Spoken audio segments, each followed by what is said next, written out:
Peach is here. She's snacking. Or, well, she was snacking and then switched out with a different cat. How was my week?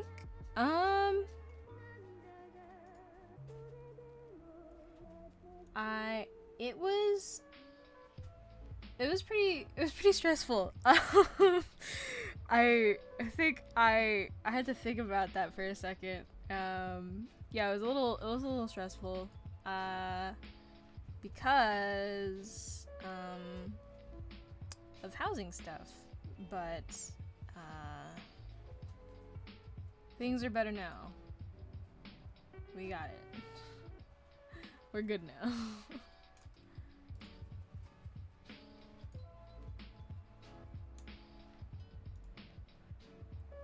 Yeah, so I mentioned last time that I had or that my lease was ending on my current place like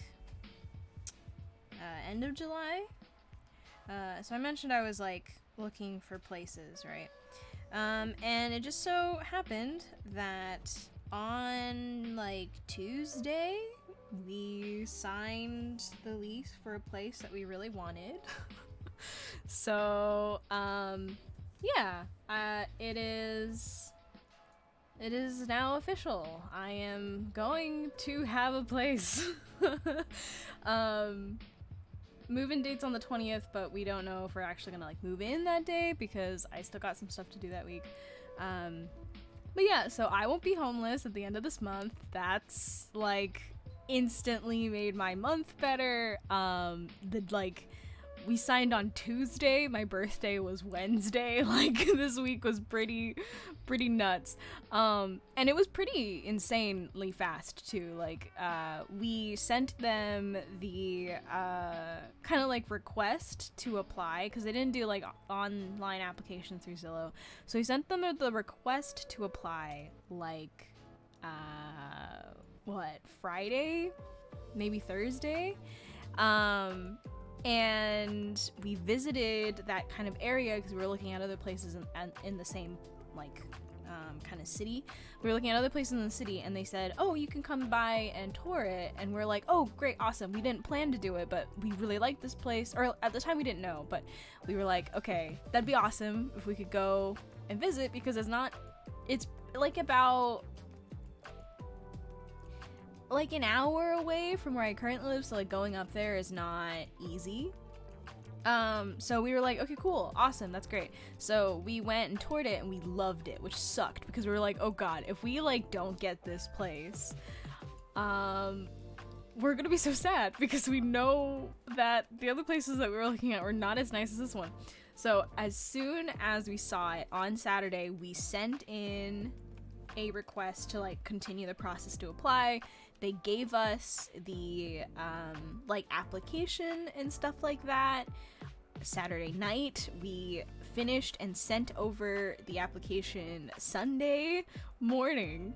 They got back to us Monday afternoon saying that we got the place, or at least we had to put down a deposit to get the place. We paid like the next day on Tuesday. And then we got our lease agreement, which we also signed on Tuesday, and then like Wednesday they were like, all right, cool, yeah, well, you can pick up your keys like when you can move in. We're like, okay. So from between like Friday to Wednesday has been the most tumultuous moments of my life in this year, I think. Just like one of the most tumultuous moments of my life, because I was just like, every night I was like, what if they don't, what if it's not real, what if they like take it away from me, you know, because we don't really have that much time to like to look, you know, for places and tour them and get a sense for them. So it was really nice that it all happened really quick. Which sucks because like housing stuff nowadays is insane in California. Places go by super fast, like all of that stuff. So we felt kind of bad that we were contributing to that like culture of like as soon as a place goes up, because the listing was only up for like a day. Sorry, this is all I've been thinking about for like months now, but mainly like the last month or so has been completely dominated by like trying to find a place. So this is like all I can think about. You don't need an explanation about how Zillow works, but like you know, it was crazy. Just like this person didn't say if they wanted them together. Oh wait, they did. I just can't read. Okay, they want them together. That's fine. All right. Yeah, so it's been pretty bad, like, trying to find a place, right? Yes, this is Paint Tool Sci, because I've been drawing Paint Tool Sci for a bit. I've been loving it. I've, like, been reliving my memories of drawing in Paint Tool Sci, so I'm gonna do it because it's fun, and I like it. I've been enjoying it. But yeah, so housing has been, like, terrible. Pretty much as soon as, like, the listing goes up, there's, like, instantly like 10, 15, 20 contacts, which you don't know if are like real people or not. So me and Gary were like terrified that like we were not in the first round of people to submit. Luckily enough, I don't know if we were, but we managed to get the place that we wanted, so it was like all things turned out well. But yeah, it was like really just couldn't sleep. I wasn't eating well. Like it was kind of a nightmare, and also like still working and stuff like that. And, like, to get rejected from a place that me and Gary really liked on my birthday would have sucked, you know? So I'm glad it worked out, and thank you everyone for the birthday wishes. It was lovely. I'm now a year older. It doesn't feel that way, but who cares? Yeah, so that's how my week has been. Like, half stressful, and then afterwards, just like, I guess, like, go back to normal, I guess. Oh, but I did see... If you haven't seen the movie RRR, which is literally 3 R's, if you haven't seen that movie, you should. I saw it last night. It was so good. It was insane. I love like the drama that movies coming out of India have.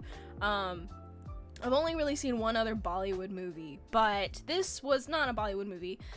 It's a lot more southern than that, but it is a fantastic film. I would recommend seeing it in its original language, so not Hindi, but I believe if I know how to Telugu language, in the normal like base Telugu language. It is a fantastic film.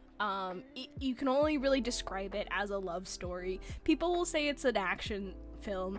It's a love story between two men, and I love it. It's great. It's fun. It's just pure cinema. If you've ever missed just like eye candy and action and just like a good friendship between two buds that definitely is just a friendship and not something more, you know, it's like it is the best rom-com, the best action film that I've seen in a very long time, and it was only $70 million in terms of cost, which not necessarily transferable between how much it would cost in America to make versus in India, but fantastic film. If you can watch it, I definitely recommend it. Netflix only has the Hindi version, unfortunately. I think seeing it in the original one would be fantastic because that's the language that the actors speak. Great music, as always, great dancing, great fighting, the stunts are amazing. The VFX, pretty good, like, for a film that has so much VFX, and doesn't have a budget of, like, hundreds of millions of dollars. It's pretty dang good. Yeah, so if you haven't seen a movie that you felt really excited by, it was a euphoric high for 3 hours.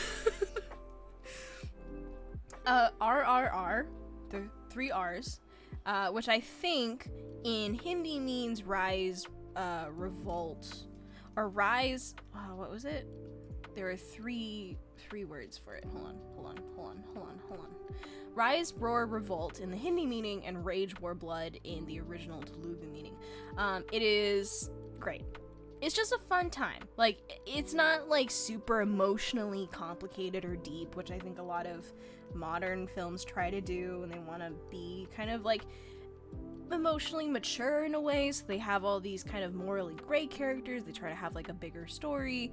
This is kind of a interpretation of like semi-mythological legendary characters or people in their history.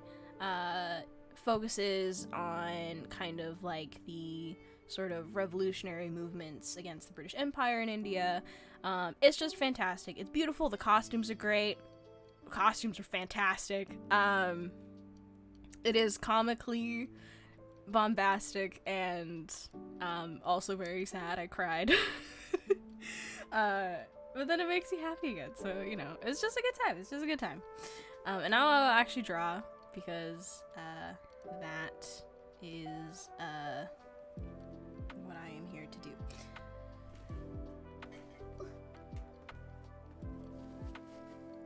Oh, cool. Okay. I will start on Sparky's first, and then I'll go back to Alex's.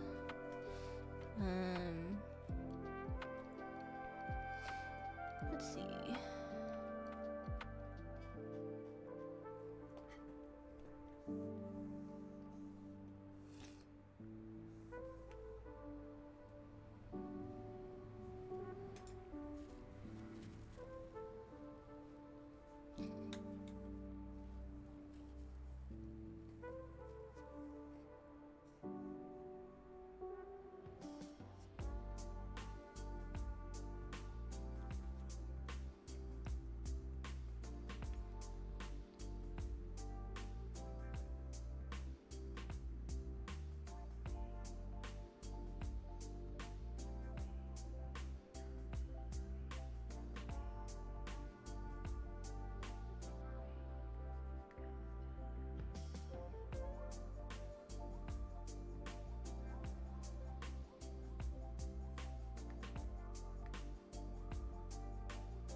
Sometimes I do. Like, sometimes I decide that, you know, I want to make, I want to do a pose that is, reclining, or I want to do, like, you know, more dynamic one. And then sometimes it's kind of up in the air. Like, for this one, I still don't know what kind of pose I want these two characters to be in. Base idea currently is that one of them is holding, because one of them has an umbrella, so I'm like, okay, maybe like one of them's holding the umbrella for the other person. But I don't know, it depends. Sometimes it comes easier than others, like an immediate idea, versus sometimes I'm just like, I guess I'll figure it out at a certain point. Yeah, I hadn't used Paint Tool in a while, but I have always really liked the file viewer in Paint Tool. It's very convenient. I don't know why Adobe doesn't have a file viewer to read Photoshop files at the very least.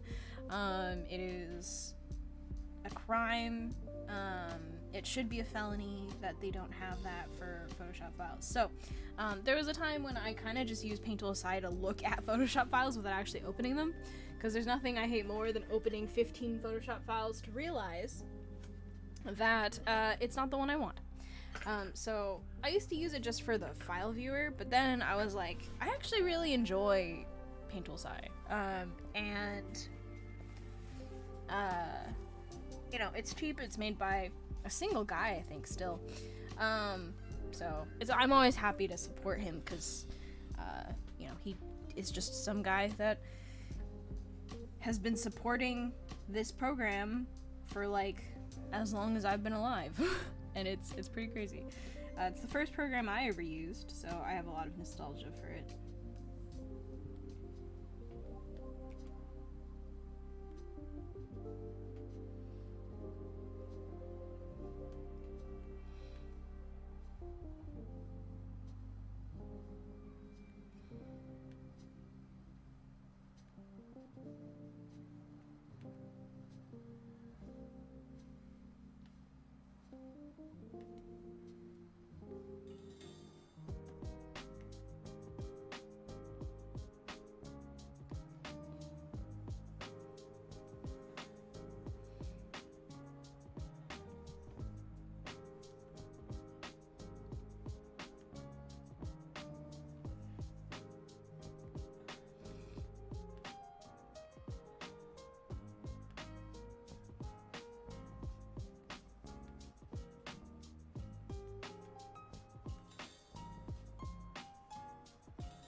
Yeah, I mean, I've paid, what, like $50 almost 10 years ago, and I've used the same, like, license for that long amount of time. Like, the investment is negligible.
Godspeed, Tojo.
Kyle H, thank you for the Twitch Prime sub.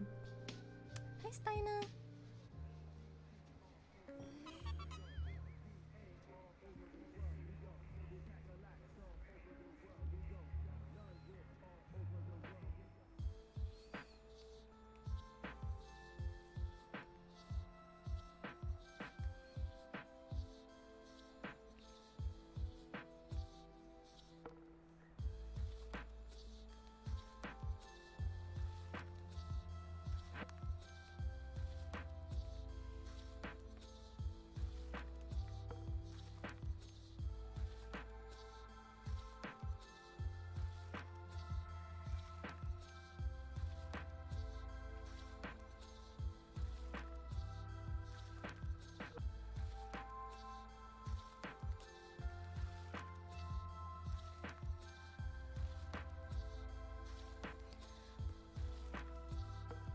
I used to draw in Psy like a while ago.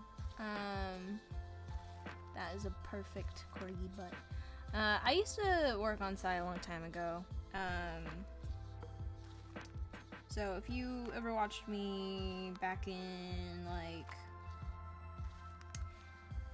oh, I don't know,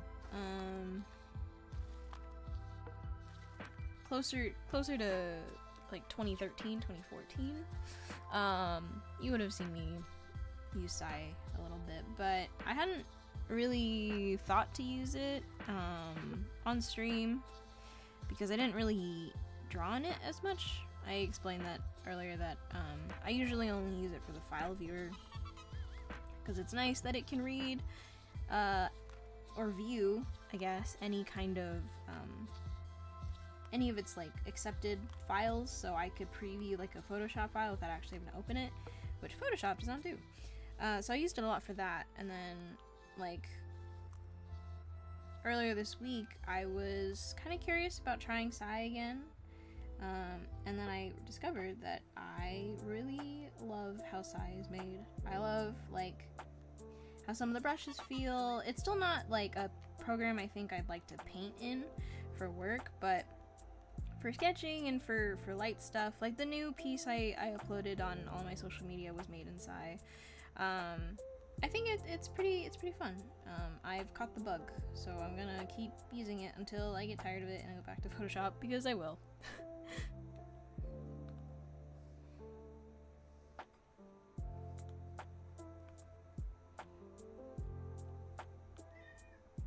Yes, Peach!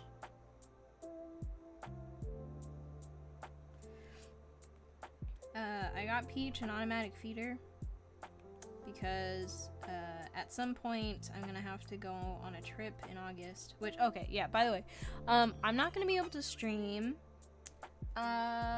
starting from the 22nd to basically the 19th of August.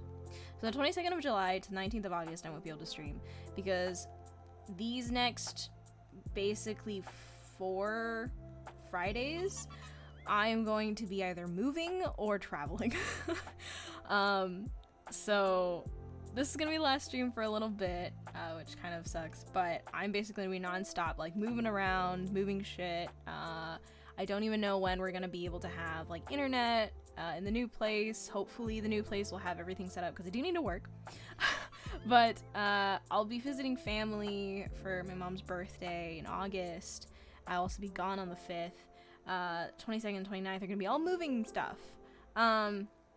So yeah, so no streams, unfortunately, for the next basically like month, which again suck. But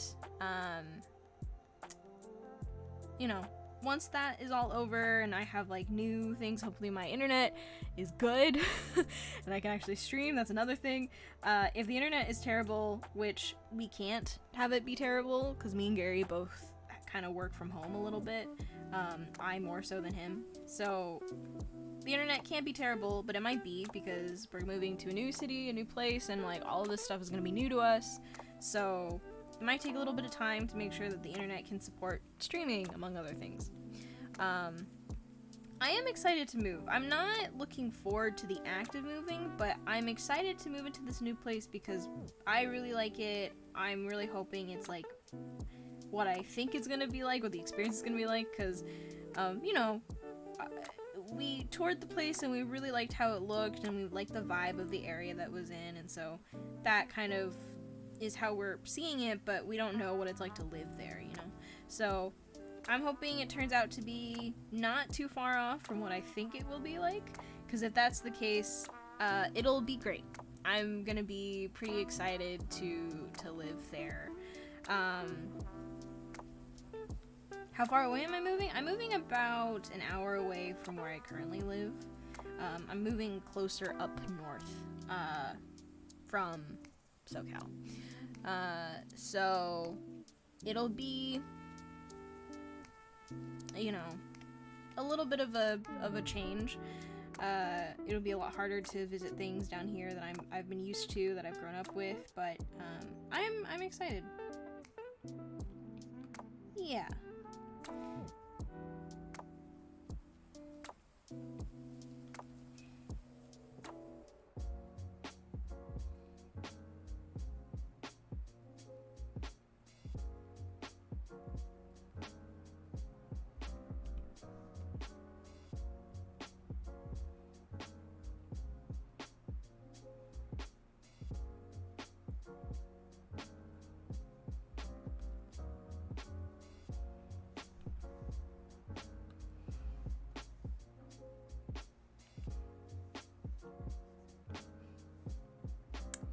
You. It is closer to Gary's Newark, yes. His commute time will be cut from like 45 minutes to an hour to like 7 minutes.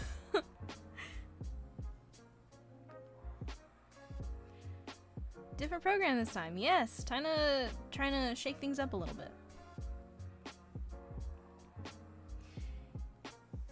Yeah, definitely. It's gonna be a total change for him, so that his day isn't cut by like 2 hours basically being stuck in traffic.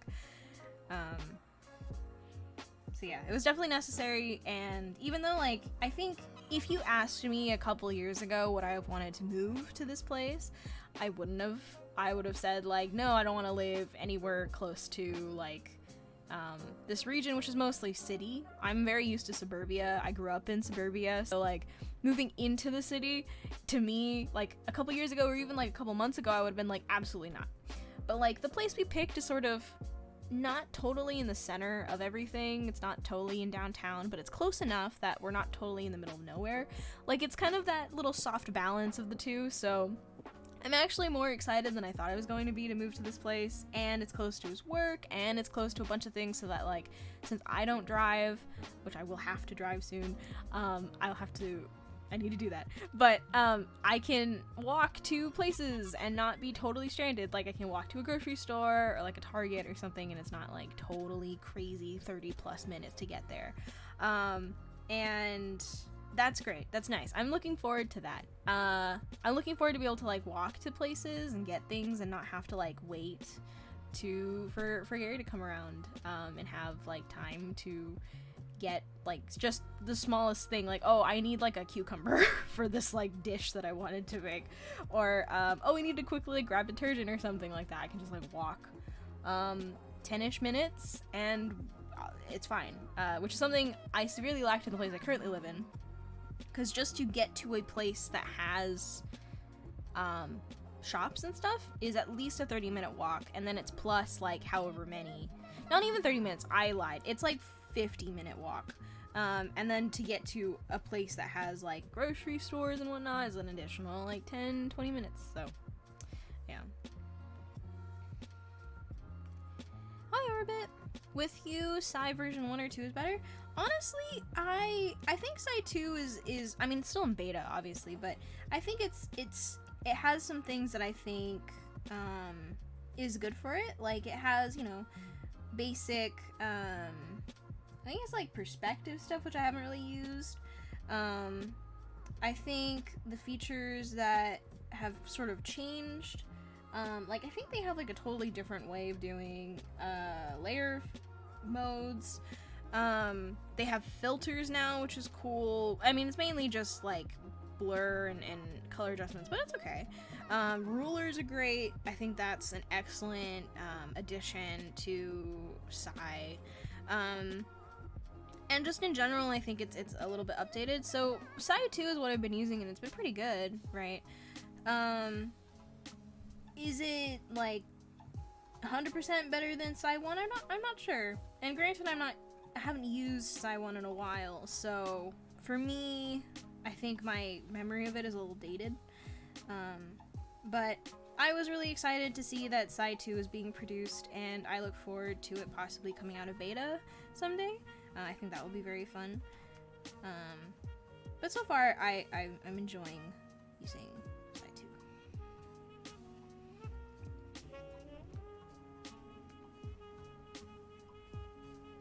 Yeah, that was one thing I really enjoyed when I went to school in Savannah. I went to SCAD. One thing I really liked about SCAD was because Savannah was basically a glorified tourist trap college town.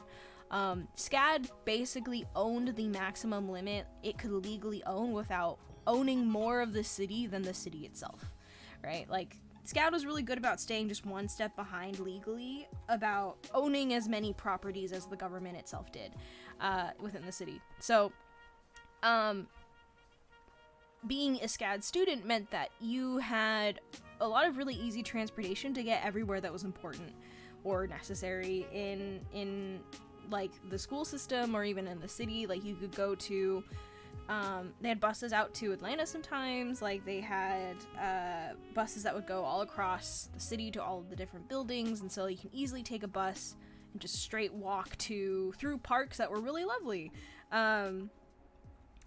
through like, you know, to another part of the city. And it was really great because I could say to myself, like, oh, I need to get like one small thing from CVS. I know the bus to take. I know, like, yeah, it was like pseudo good public transportation because it was just for students, right? Public transport for like actual just like normal adults and citizens in Savannah, I don't know if it was that good, but Savannah was not that big of a city, so if you wanted to walk from one end to another, like, it could be pretty okay. Like 30-minute, 40-minute walk could get you to the main street of that like downtown Savannah.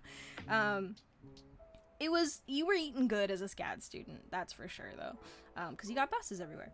And I really miss that, going to LCAD and starting to live back in California again. Just absolutely nothing.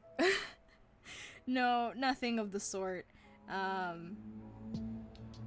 There is very little like public infrastructure here, and Laguna tried to a certain extent. There's like a apartment complex that's very close to the school that a lot of students end up living at, and so they have a bus system that goes there. But I don't live in that apartment complex, so it was like useless to me, the kind of accommodations they try to make for LCAD students. But yeah.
Yes, I use, since I'm drawing on a Cintiq, I use the,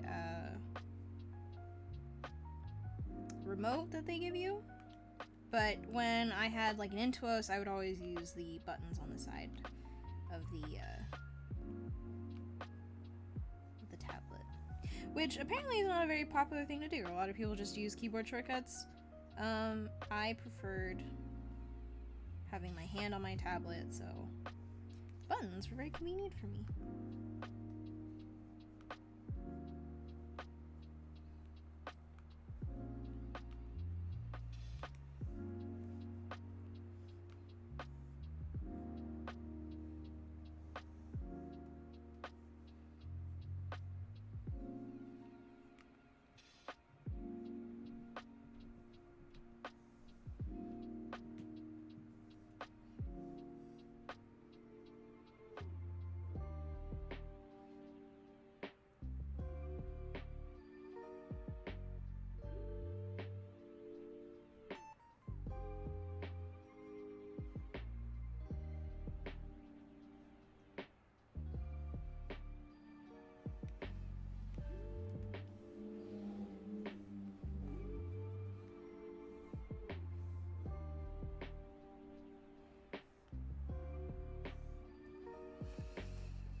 It's been warm, but it hasn't been the worst. There were a couple days that were pretty bad, like a couple weeks ago, I think, but nowadays it's okay.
This is kind of why I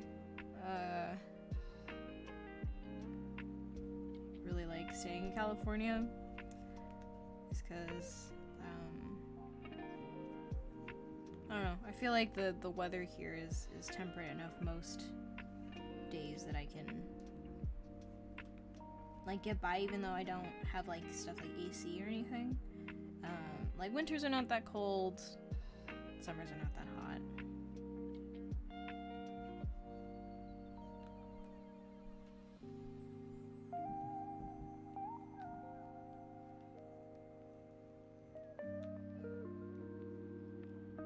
Yeah, I told Gary, I'm like, I need to live by the coast. I refuse to live inland. I can't do it. I'll pay more if it means I get to live by the coast.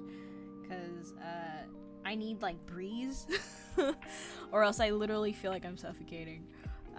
Stagnant air is like my least favorite state of existing. And if it means that I have to be a lot more, I don't know, forthcoming with rent and whatnot, then I'll do it. I was born in California.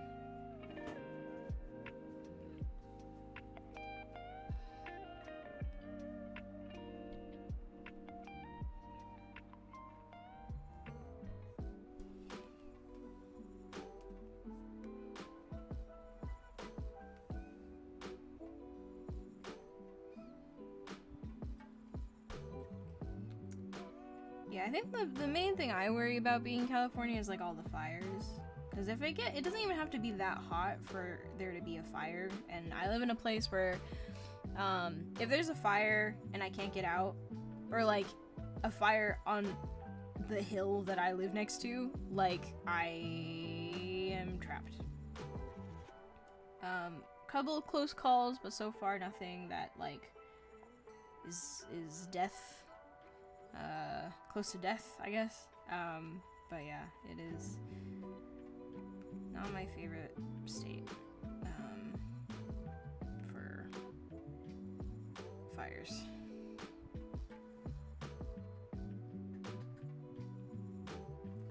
It's not the right cat. Lily, why are you eating Peach's food?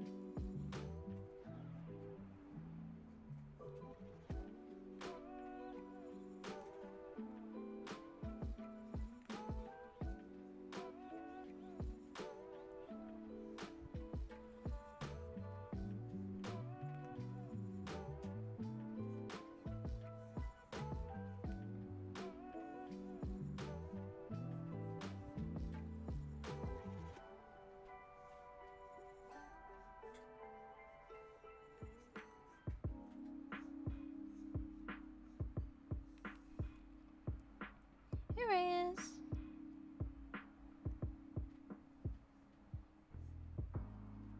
How's Peach? Peach is good. I got her a automatic feeder. It came in today, because I'm gonna be traveling soon, and Gary's not gonna be moved into the new place for a bit, so it's gonna be me and Peach, and I'm gonna bring Peach over to the new place, get her set up and stuff. Yeah, so I got her an automatic feeder so that she can get fed at certain times, also to control her portions because she's gotten a little fat. And it was so funny because I set the time for when it would feed her to be 7.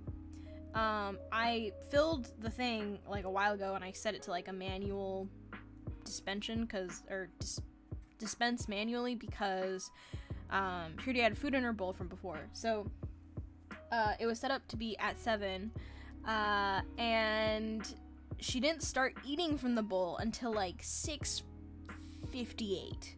So I basically started stream and watched her get spooked by the little feeder automatically dispensing it. So far she's eaten from it once, and my roommate's cat has eaten from it 3 times. So it might be a hit, maybe. I don't know.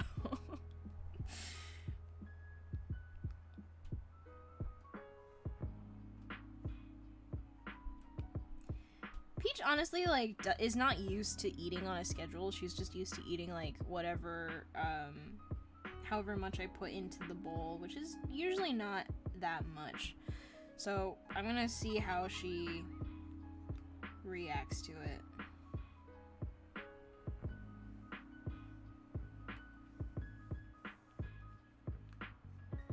Cats are surprisingly resilient. It's always a nightmare thinking about how you're gonna transport them. I think that's usually the main concern, but cats get used to their new place, I think.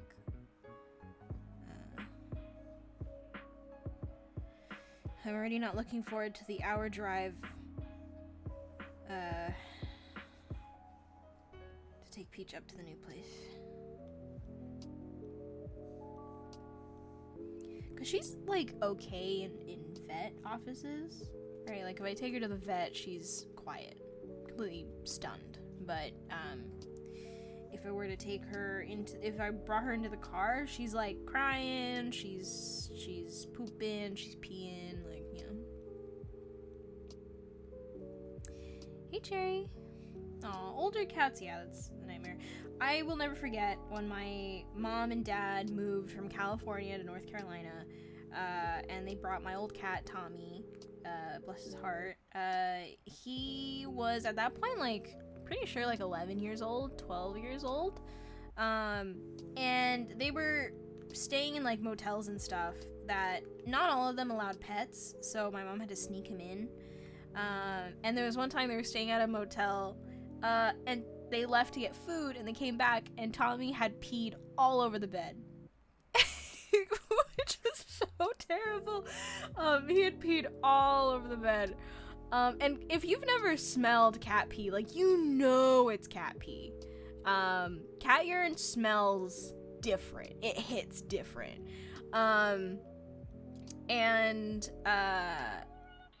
Yeah, so my parents slept on the floor that night, and then left early the next morning, and I was like, oh my god. Like, I don't even know if you can get, like, cat urine out of, like, a mattress. That sucks. And I felt so bad. For, like, so many people. Like, the people that, you know, had to clean that up. The people that, would have found it the next morning. The motel. I felt bad for Tommy. He was having a bad time. Yeah.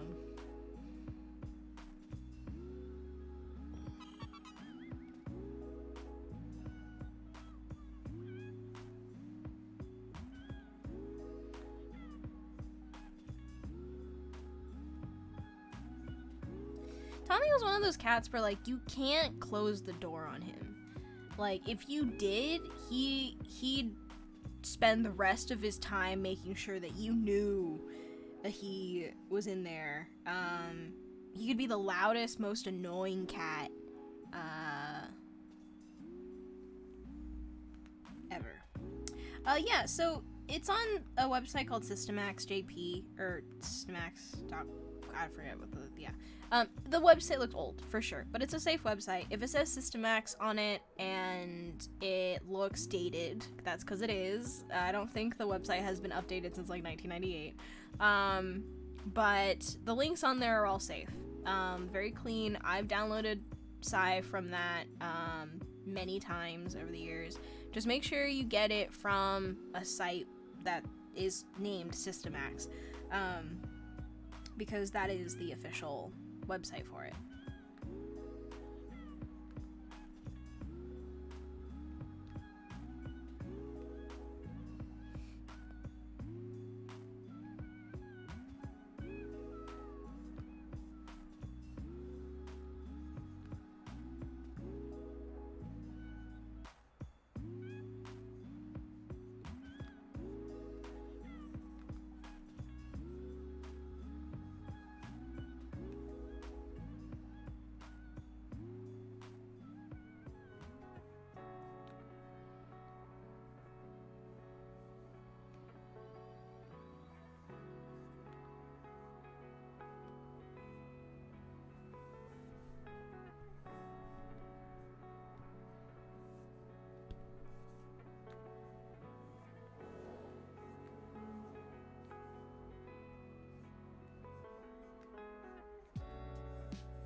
I've ever played Stardew Valley. I have, and I'm not a big fan.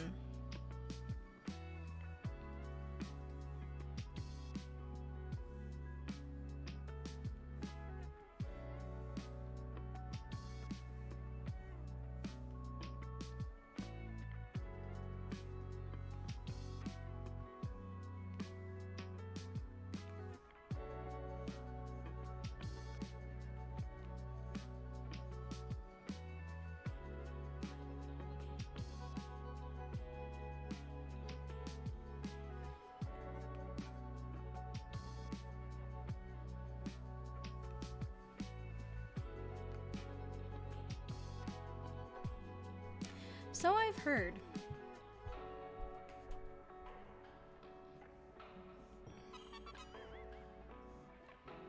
Stardew Valley stresses me out.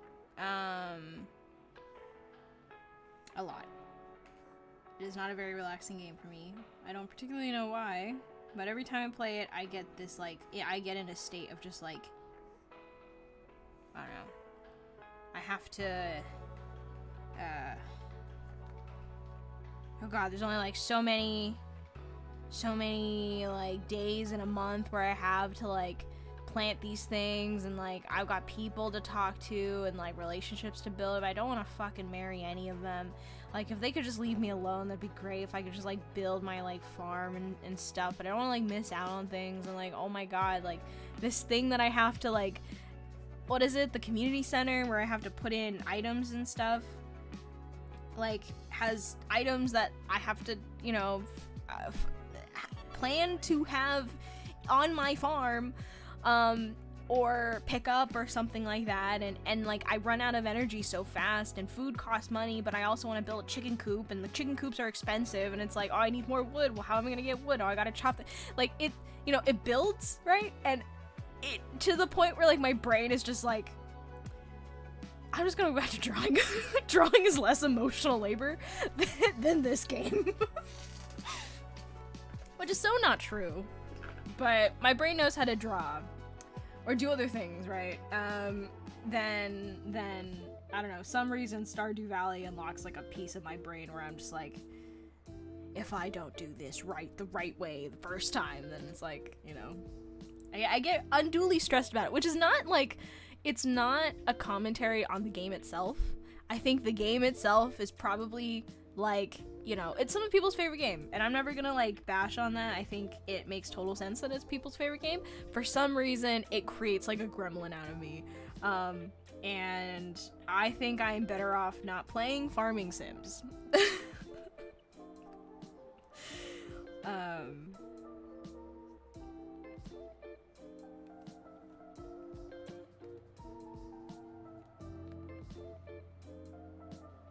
I have tried Spiritfarer.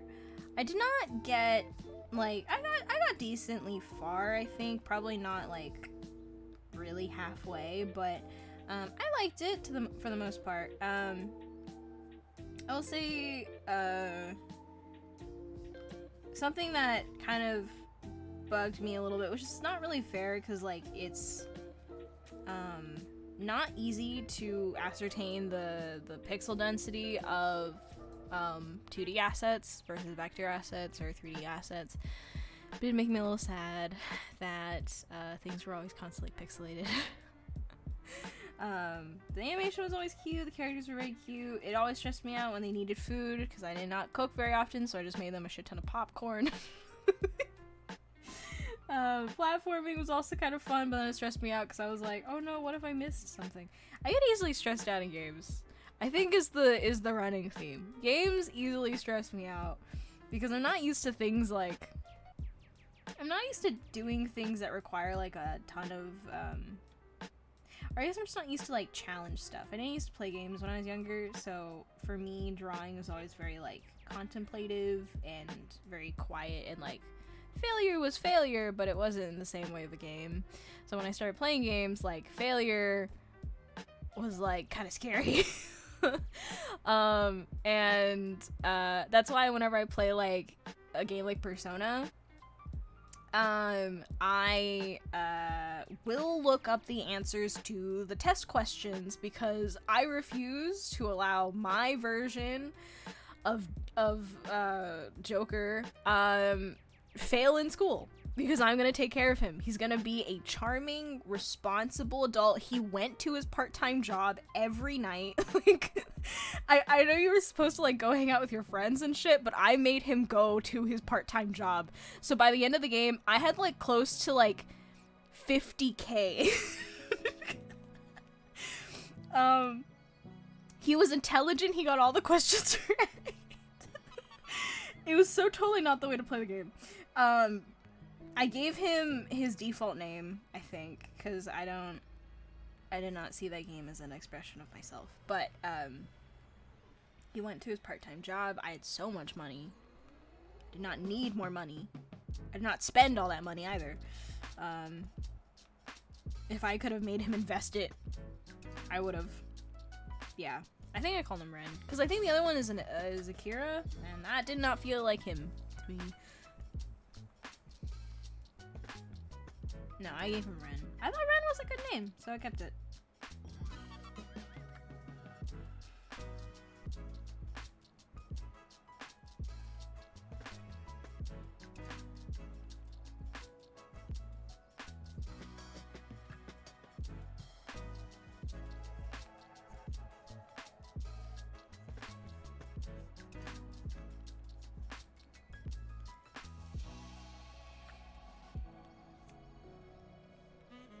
What can I say? I am I'm not like the others.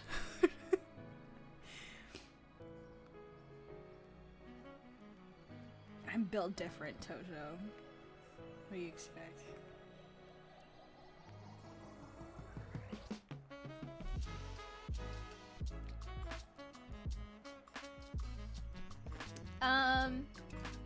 I felt like it.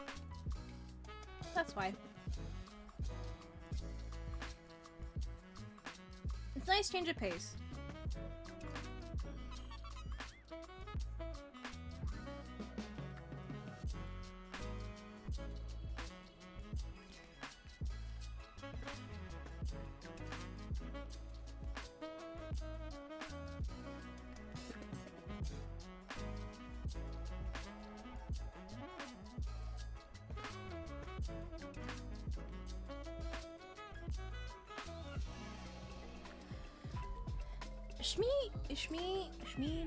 Schmeedlock?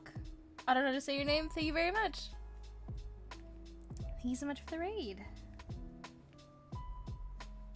And thank you.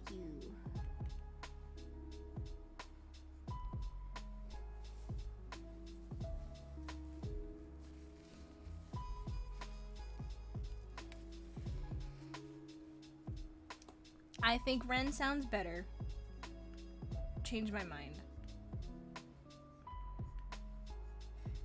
I like how Tojo, like, gives it so much meaning. He's like, yes, like, you know, it's a pun. It's got, like, all these allusions to all these other things, and it matches his backstory. And I'm just like, yeah, but Ren's a hot name, so you know which one I gotta pick.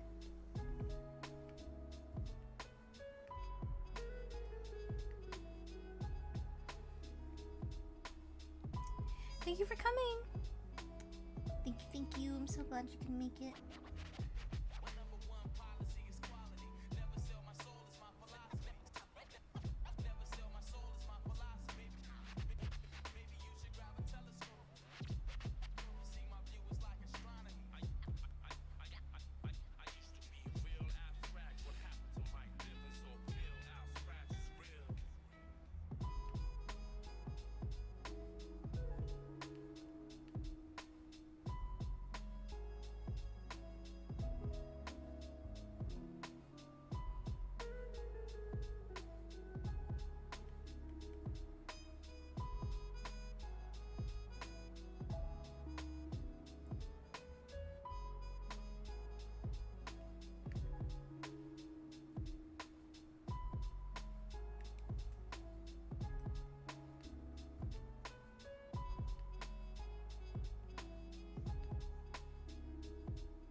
Cherry, thank you for the touch present.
This probably is because, are you using paint tool side 2 or 1? Because if you're using 1, then 2 has a different UI look. It's a lot flatter, so that might be why.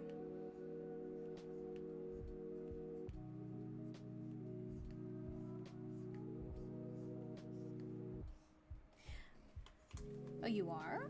Then I have no idea.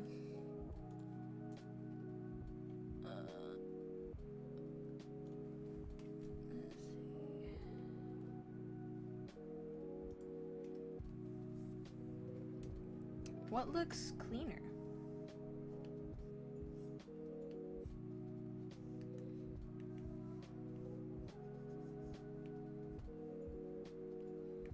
Because this is like Paint Tool's side 2 right out of the box. I don't... Have you updated recently?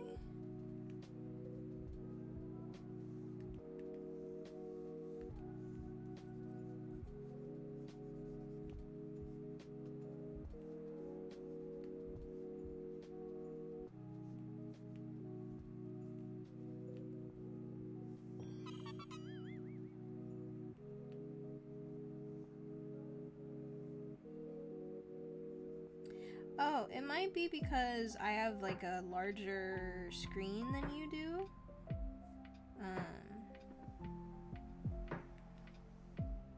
So maybe my icons look smaller.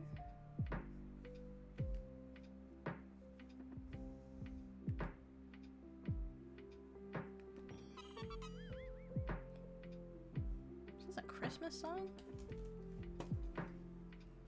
Absolutely not. Not in my Christian household.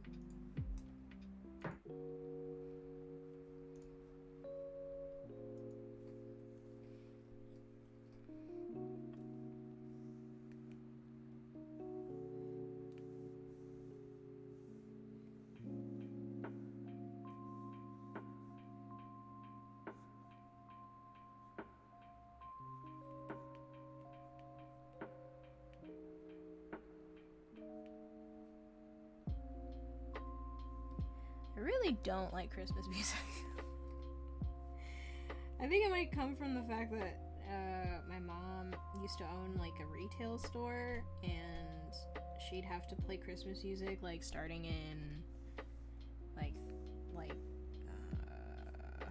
I don't know, like basically after Halloween it'd be like kind of Christmas music. Because there's like Thanksgiving doesn't really have music associated with it.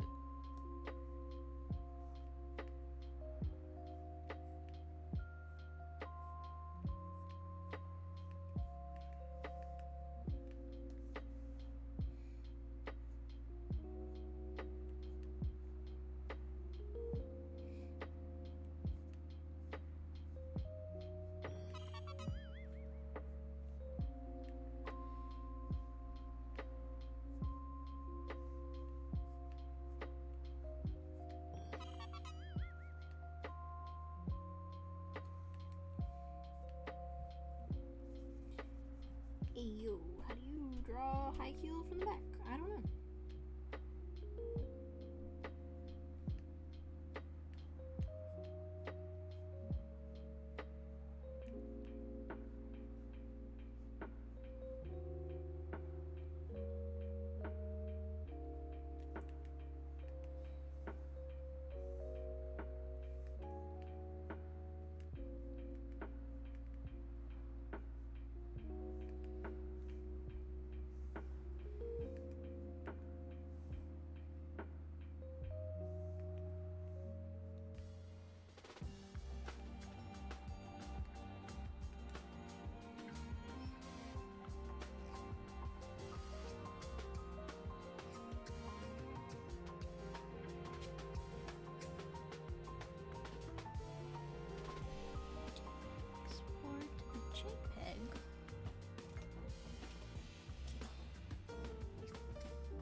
Hello, hello, hello, hello.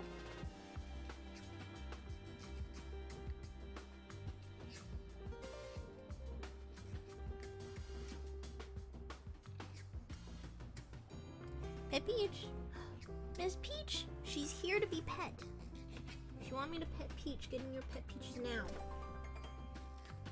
Is it? Let me move it down a little bit. Wow. Miss Peach, you will be pet.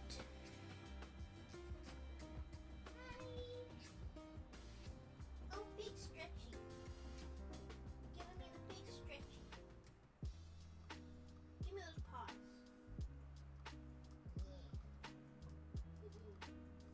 It's Peach. Get all the pets.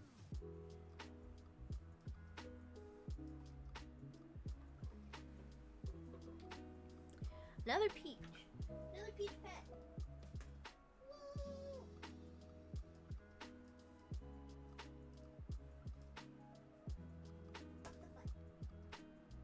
At the butt. At the butt. At the butt. I'll also hydrate.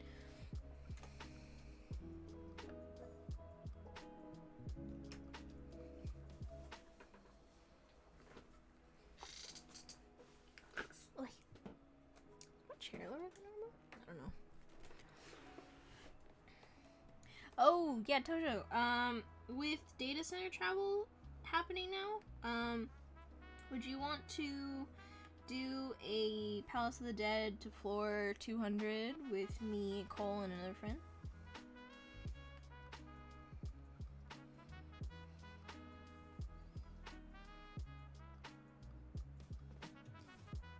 Do you have like a preference of class you'd like to play? Because I can do DPS or healer. Okay, probably have one tank, one DPS.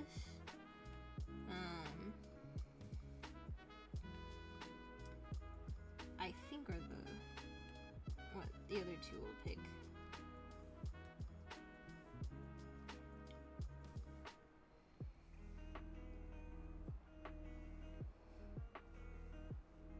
So basically what that means is one of us has to choose, and I could go either.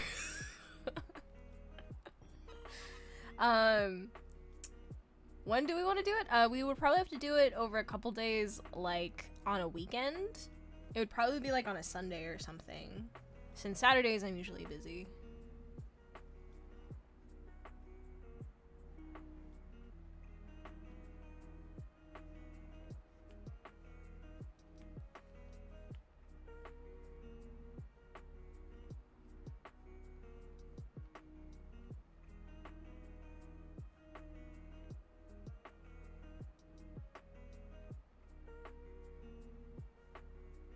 Yeah, I have one of the DPS, I assume is going to be DPS. He works during the week, so I think Sunday is his only day as well.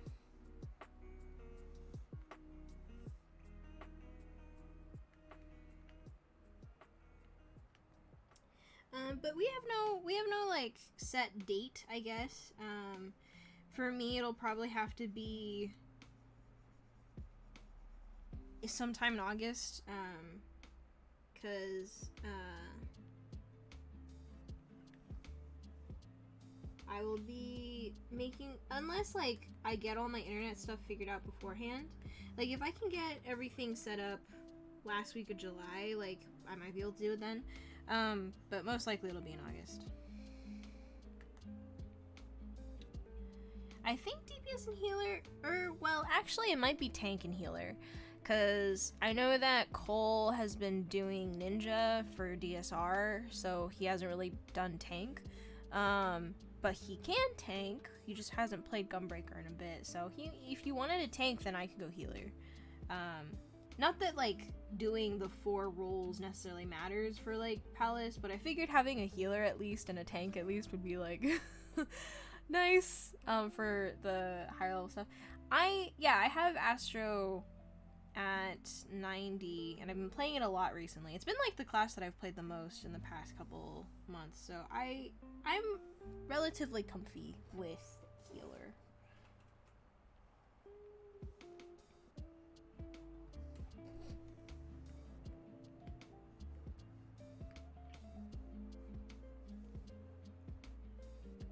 Okay, cool.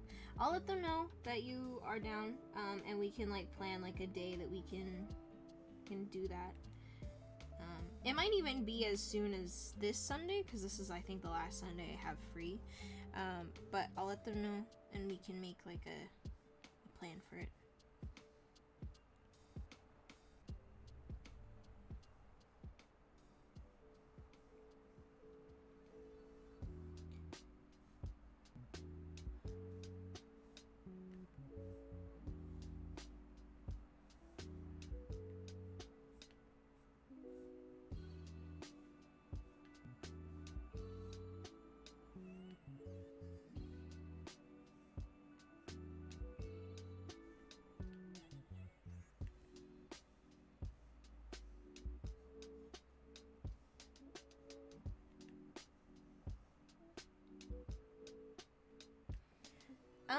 I've only been playing D&D like I think at the start of this year.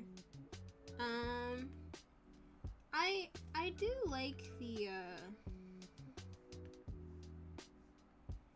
I don't know, it's got a really interesting kind of like version of storytelling. Obviously everything is relatively random to a certain extent, with dice rolls and stuff.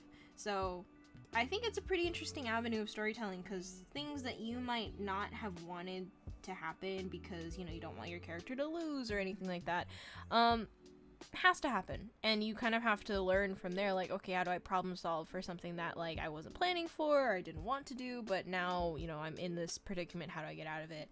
And having a problem solve for that is actually pretty fun. I think it's fun when, like, I am playing with people that want to half partially role play as much as I do, because I grew up doing like role play stuff on like DeviantArt and stuff, and I think role playing is really fun. I think it's really cool to be able to like talk to other characters in character. I'm not like a huge role player, I don't do like accents and stuff, but you know, it's fun to like kind of see what secrets they have, what secrets I have, and like do that conversation. So I do like the kind of social interaction aspect of D&D as well. I'm not super big into like min-maxing or anything. I'm not really good at that kind of stuff. So a lot of my enjoyment comes from like just kind of, you know, choosing things for like story reasons. I was like thinking about some stuff I wanted to do in the campaign that I'm currently playing with some friends, and coming to the realization that like maybe my build wasn't like the most optimized for what I wanted to do. I'm a gunslinger forge cleric, and it's like suitable for being a gunslinger, but like a lot of the stuff that's coming up story-wise that I want to do can't do as a forge cleric, so it's kind of like, oh, did I make the wrong choice? But it makes sense in the context of like the story and whatnot, so it's okay. So yeah, I think those are probably some of my favorite aspects of it.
Thank you, Rubik.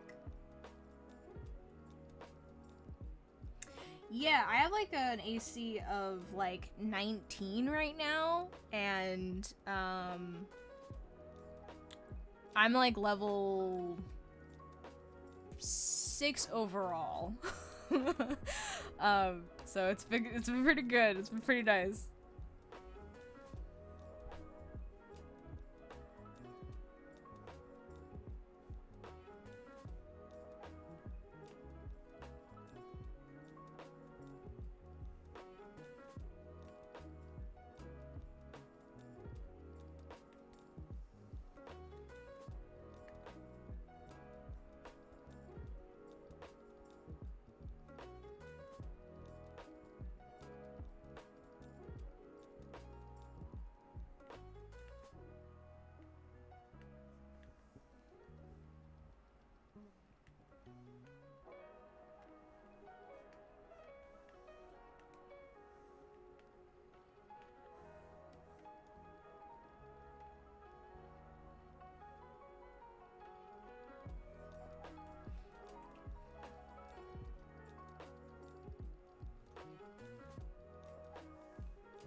I will hydrate in a second.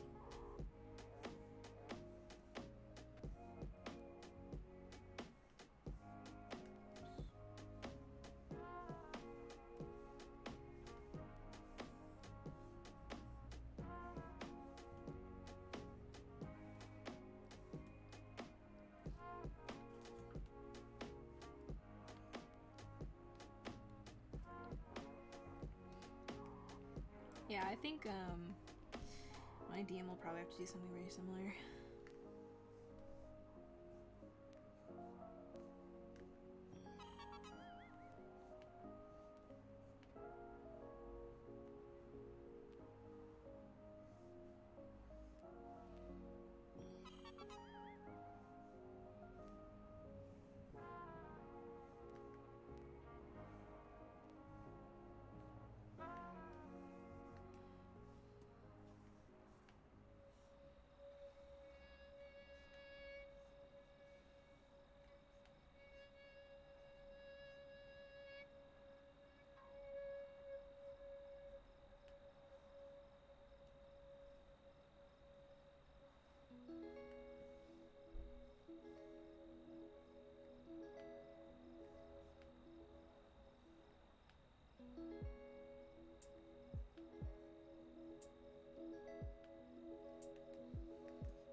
Yeah, I just got heat metal because my forge cleric just hit level 3.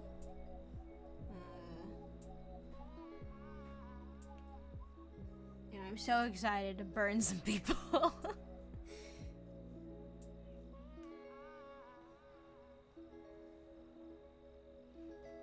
And then I can't wait for my DM to never put anyone in middle armor again after I do it.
Okay. Let's see.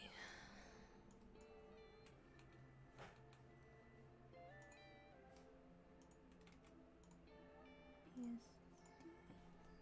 Okay, and then save this as JPEG.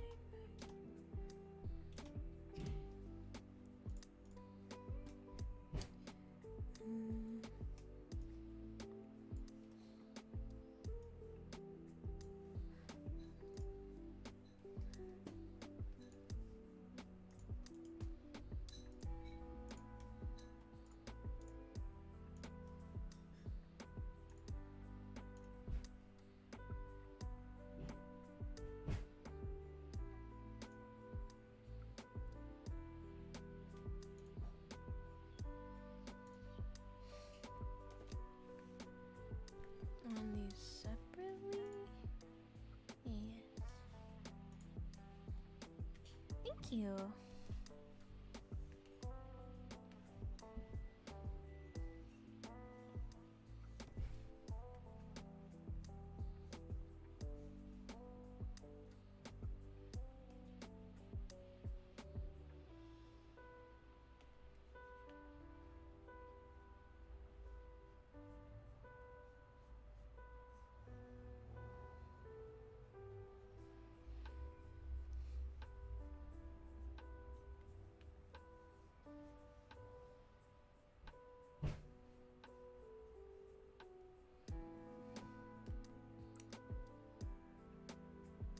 Thank you.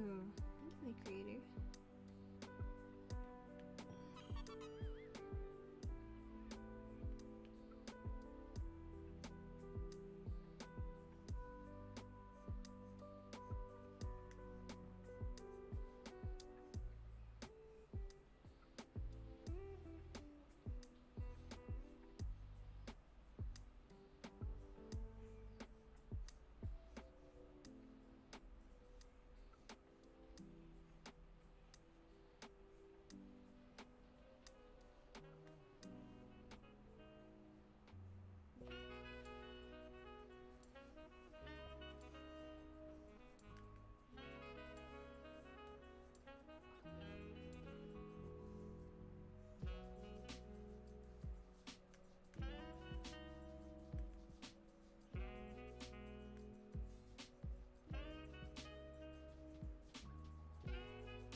Bye, Silver Soul.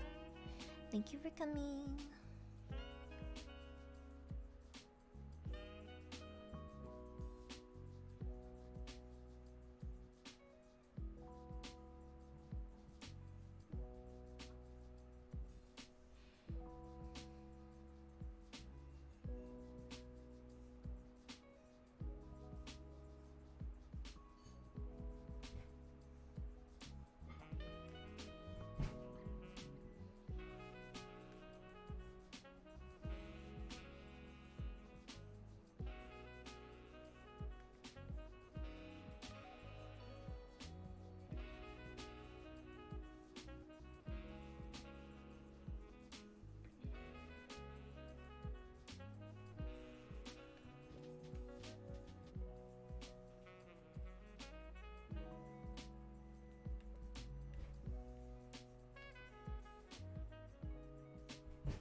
this pencil brush, I'm pretty sure, is basically default, except, I think well, okay, so these are the settings for the pencil brushes. I think this is default, this is the setting that I use. They're basically the default ones except for slight changes. Pencil brush, I think I increased the density so it doesn't fade as much. And I think I changed the texture a little bit just by like shifting the values, but they're not different brushes. I don't have custom brushes in this yet. I haven't really like made time to do that. So all of these are like just fudging with Paint Tools Eye stuff.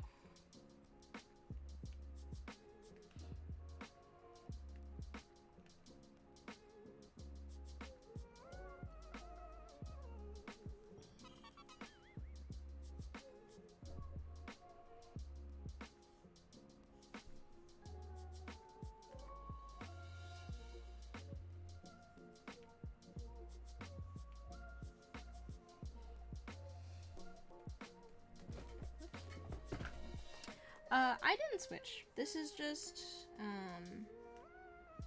me using a program for fun.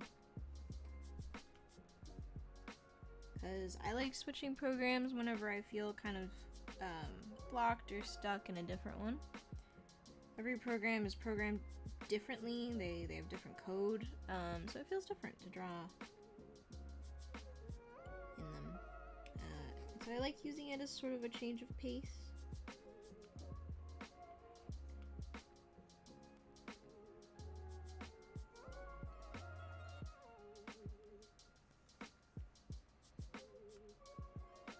But I still use Photoshop every day for work.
This is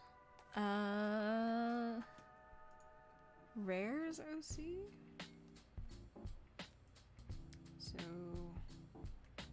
if you want to draw them, I would say ask Rare.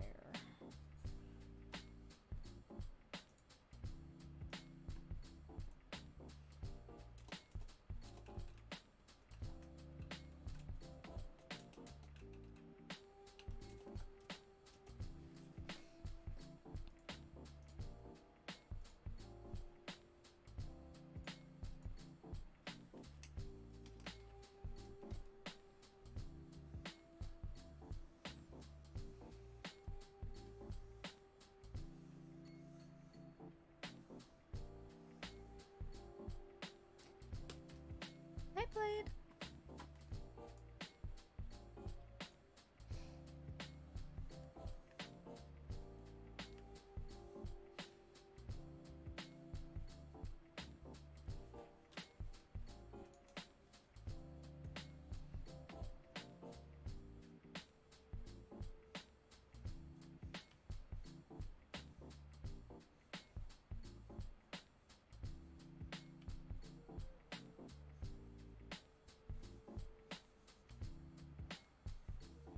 Hey, Gabby.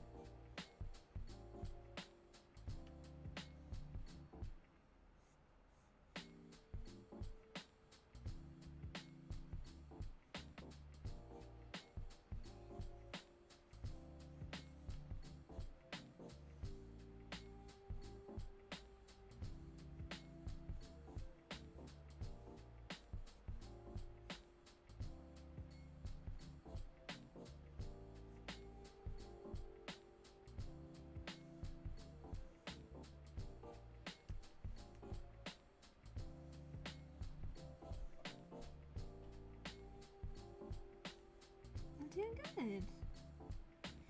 This week has been pretty stressful, but everything ended well, so.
Miss Peach is not here,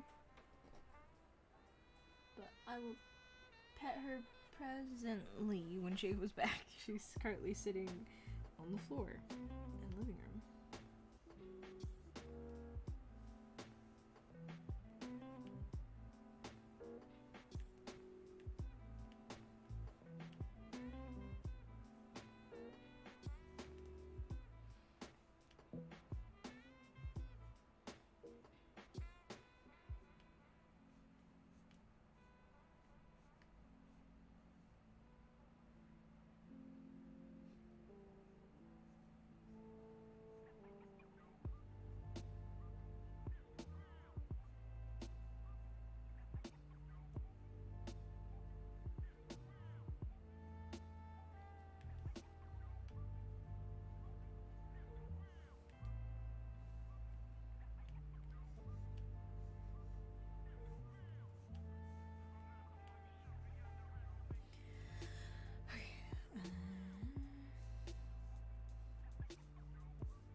What software is this? This is Paint Tool Side 2, specifically.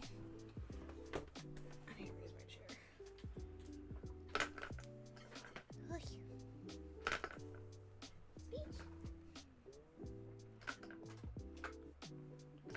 I need to tighten my headrest.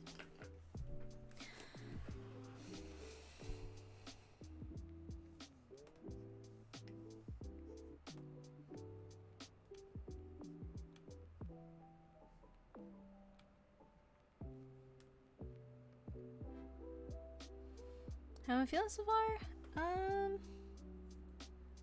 This might be the last one that I will do for tonight, because this one still has quite a bit of detail left.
Technically, you're supposed to use a very specific wooden pick for this, but I'm just gonna go with it.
This one has a lot of like textile detail that I don't think will look very good if I draw it by hand. I wonder if I should just leave that off. Hey, Haru.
You can just send me on Discord.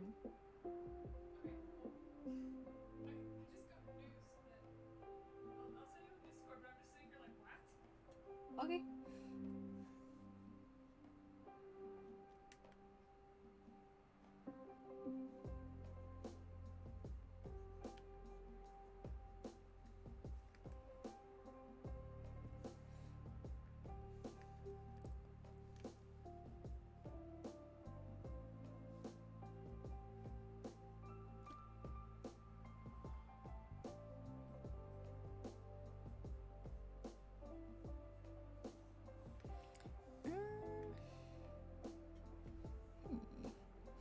They have like so much textile detail. I don't know. I don't know if I could like do all of that.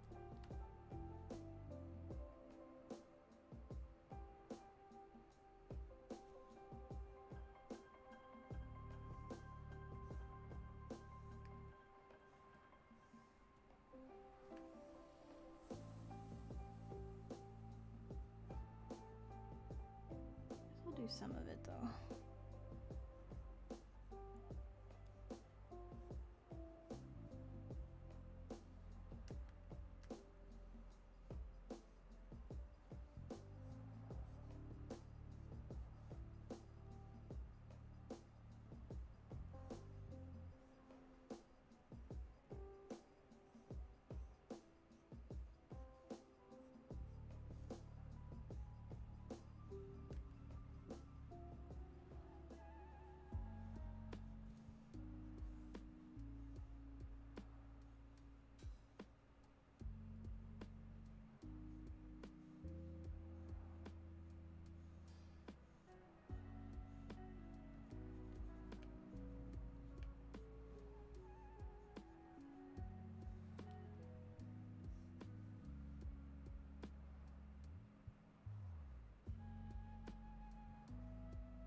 yeah, we've gotten a lot done today. I think it helps that not a ton of people are asking questions, so I get to just kind of like focus.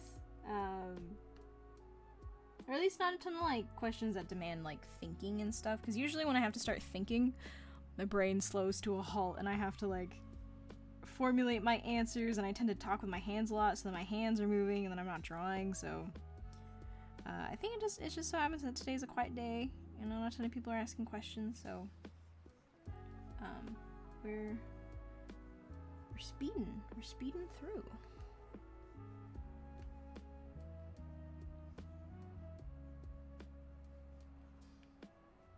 I also think today was not like the worst art day, you know, so things are a little bit less like back and forth and whatnot, so which is good because I will not be able to stream for a bit, which means stream commissions are going to be taking a little bit of a pause while I move, so it's good if I get a bunch of it done today. And by bunch I mean like 4.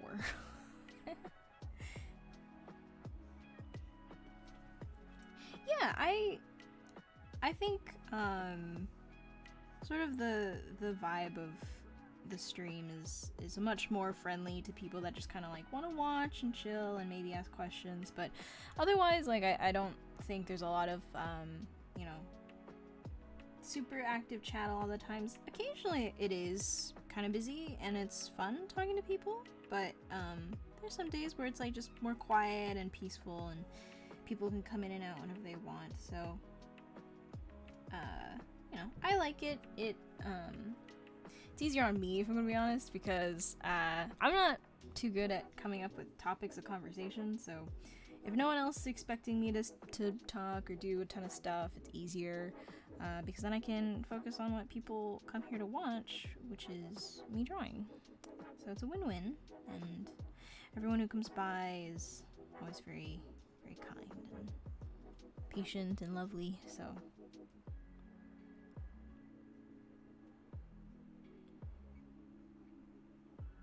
yes, we would not be here without Tojo and my inescapable personality of just a lack of energy, and the lovely people that decide to come back every week, so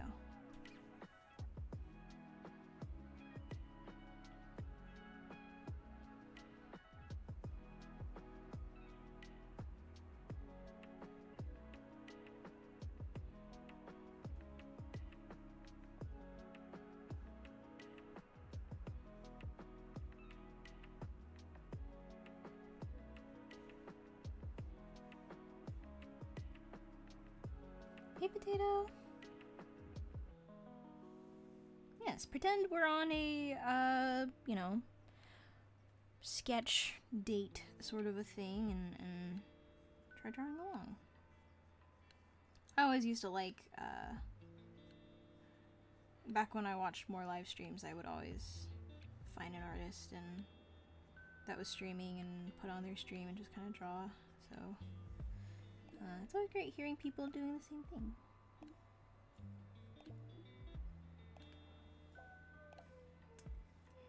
Aw, thank you. Miss Peach? Oh, Miss Peach is here. Peach, we have 2 pets for you lined up. Did I wake you up? I'm sorry.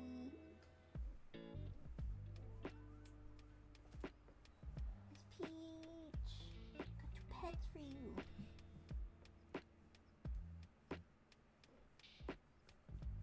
Butt scratches, head pats, tummy pats, the whole works, Peach.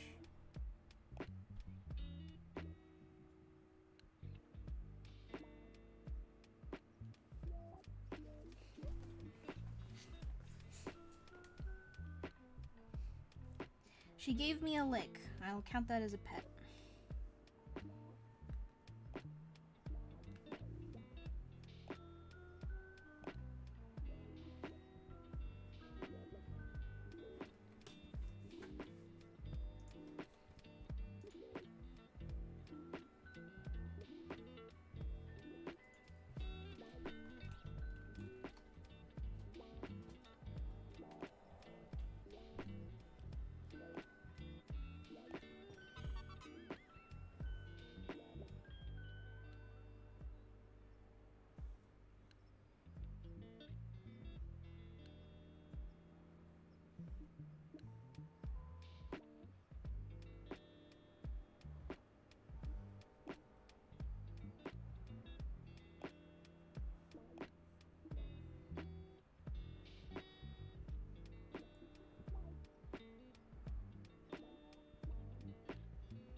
Hey, how do you draw maple leaves? I don't know. I will never know.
Practicing creating more personal line, everything's great, but when I zoom in, it just looks yucky. Is there a way to fix this? I mean, if you want to have your liner look cleaner up close, then you might just have to spend more time, like, in that zoomed in state cleaning up your lines, right? Like, my liner is not necessarily all that nice to look at when I zoom in, because I tend to draw at this, like, level of zoom most of the time. So it's not, like, the cleanest when you zoom up, but, like, I don't typically care too much after a certain point, like, how clean it is. You know, depending on, like, what you're trying to aim for, you may or may not want to, like, spend some time just, like, really refining and kind of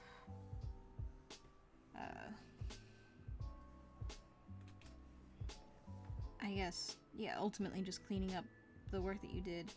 I don't really have tips for it. Honestly, I feel like for the most part, if your line art is not super clean up close, it's not a big deal. It usually just means that you're a little bit careless when you end your lines versus when you start your lines. So you might flick it out to create that smooth curve, but you don't care about what the tail is. And then if you have a bunch of line art that, like, is always just being flicked, or, like, it has a bunch of, like, strayaways, or you don't erase super cleanly, you end up with kind of a mess when you zoom up. And depending on whether or not you care about that, it just means that you have a little bit of extra, you have to imbue it with a little bit more care. You have to think about, like, where your lines end, and what's the line weight that you want it to end at, how do you get the same effect,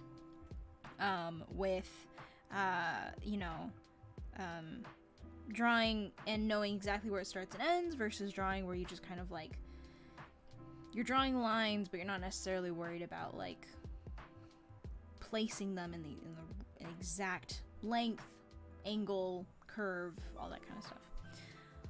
So I don't know. I think it's not really that big of a issue. You might just need to spend a little bit more time cleaning it up. Who am I drawing? This is an OC that someone has. It is part of a double commission. So they asked for 2 OCs.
Export as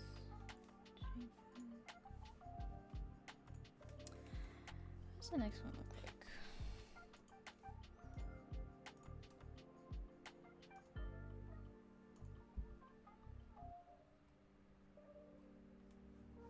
Not bad. I could probably do one more.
Any opinions on treating yourself or your art as professional? I draw a lot of anime. Don't really know how to bridge the gap doing studies and making illustration. Well, I mean, I don't think style has anything to do with, or has much, I guess. Like, it's sort of comparing two different things of, like, you draw in an anime style, but doing studies and making an illustration are not necessarily, like, dependent on that. I think it's really just a matter of easing yourself into things that you're not used to doing.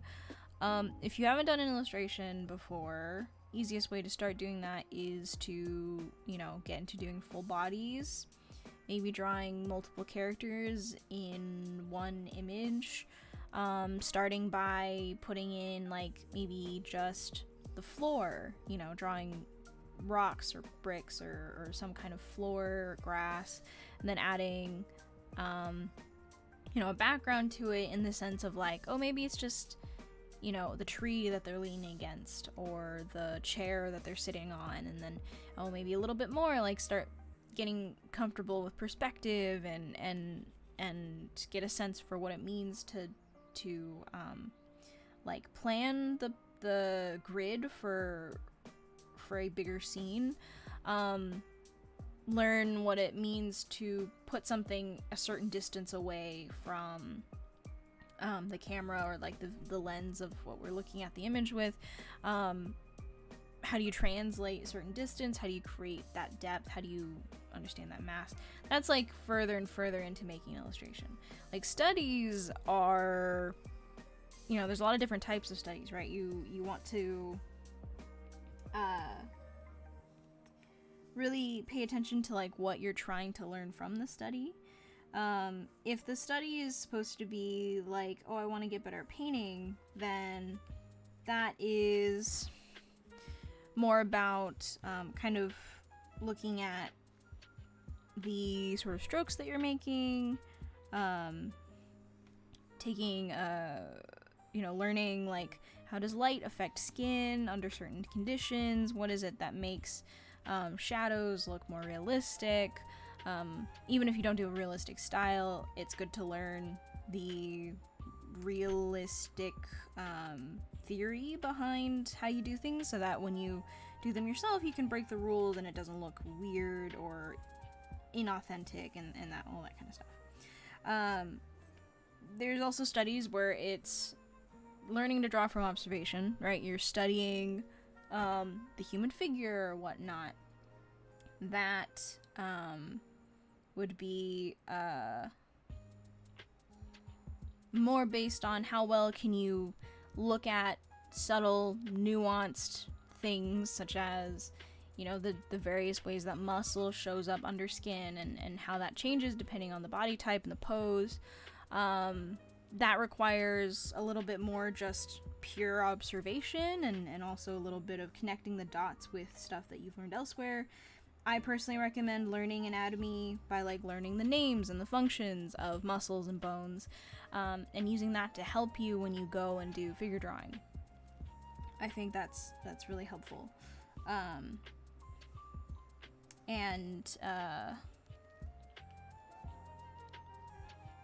You know, again, studies in general is not, like, super dependent on the style, but it is dependent on what you're trying to learn from it.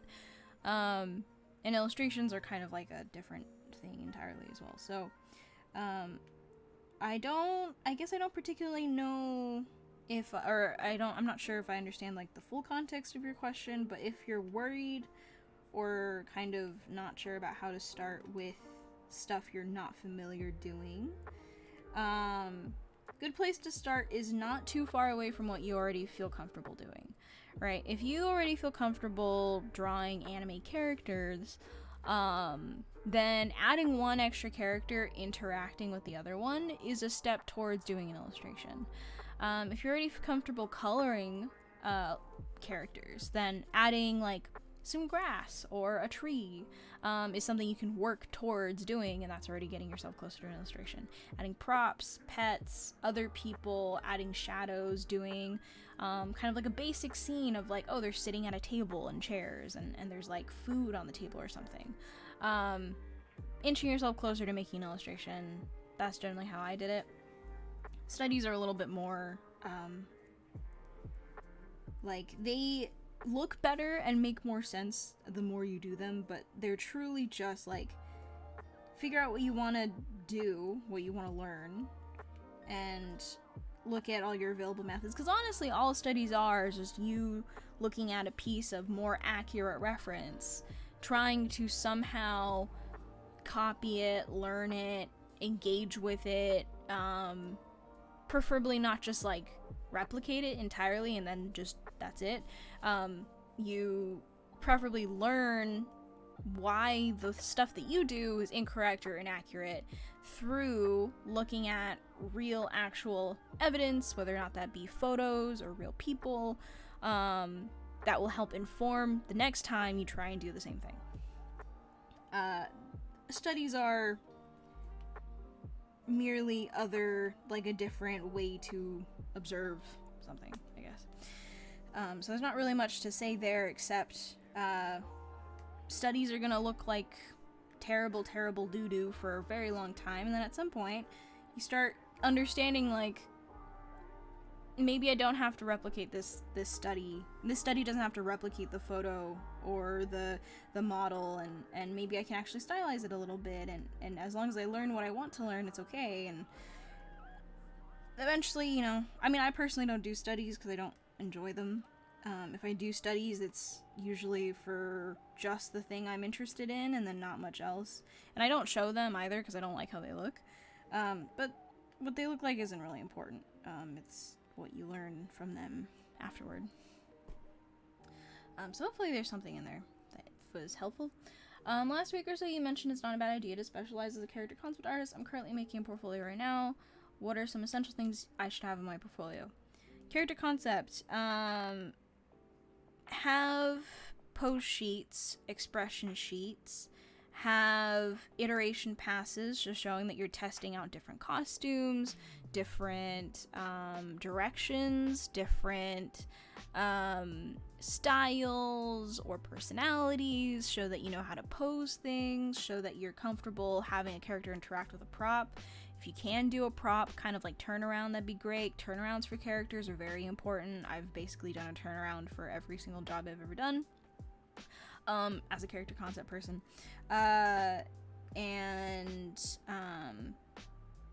If your character has magic or spells or anything like that, or a prop that does things, it's good to have an action sheet specifically with that character using that prop or using that magic. Showing that you can render things, right? Knowing how to paint or color something is something that I don't think a lot of people recognize as being very integral to concept. A lot of people think like, oh, we're just making ideas. Very rarely do you get to just make ideas. You're usually also the backup illustrator and the secondary marketing artist when there's no one else doing it. So being able to show that you can render stuff, color things in a way that's finished, that's marketable, that can be used as promo, like all that is very important. Showing that you can do characters of all different ages, races, like ethnicities, showing that you are familiar with doing characters with different personalities, different faces, different occupations, and are willing to do that if they ask you to. Different muscle, body types, all that kind of stuff. In so doing, by doing that, you will be showing them that you know how to use anatomy, basic fundamental knowledge to create unique and interesting designs based on kind of the scope of the portfolio. I'd say it'd be good to cater the theming of the portfolio to the job. So if the company you're applying to mainly does sci-fi, kind of futuristic stuff, have something in line with that. If the company you're applying to mainly does fantasy stuff, have a project that is more in line with a fantasy thing. Obviously, you never know if the company itself has like another project in the works that may or may not be a different genre. Like, say, applying to Blizzard before Overwatch came out, no one would think to apply to Blizzard with sci-fi stuff in their portfolio. But there could have been an artist or two that had sci-fi stuff in their portfolio when Blizzard was only really known for like World of Warcraft and whatnot. And they managed to get hired to do Overwatch things before Overwatch got released. So there's always that possibility. That's why I recommend artists always having a portfolio website, because when people look at your portfolio, which by the way nowadays generally is just the website that you link, they don't tend to ask for like a PDF anymore. But when people look at your portfolio, they'll be interested to see your other stuff if they like you, so they will go onto your social media, anything that you link to them, they'll click around on your website. Generally, websites are cleaner because you don't have, like, random comments or, like, you know, joke posts that you might make or shit posts that you might make on Twitter or Instagram.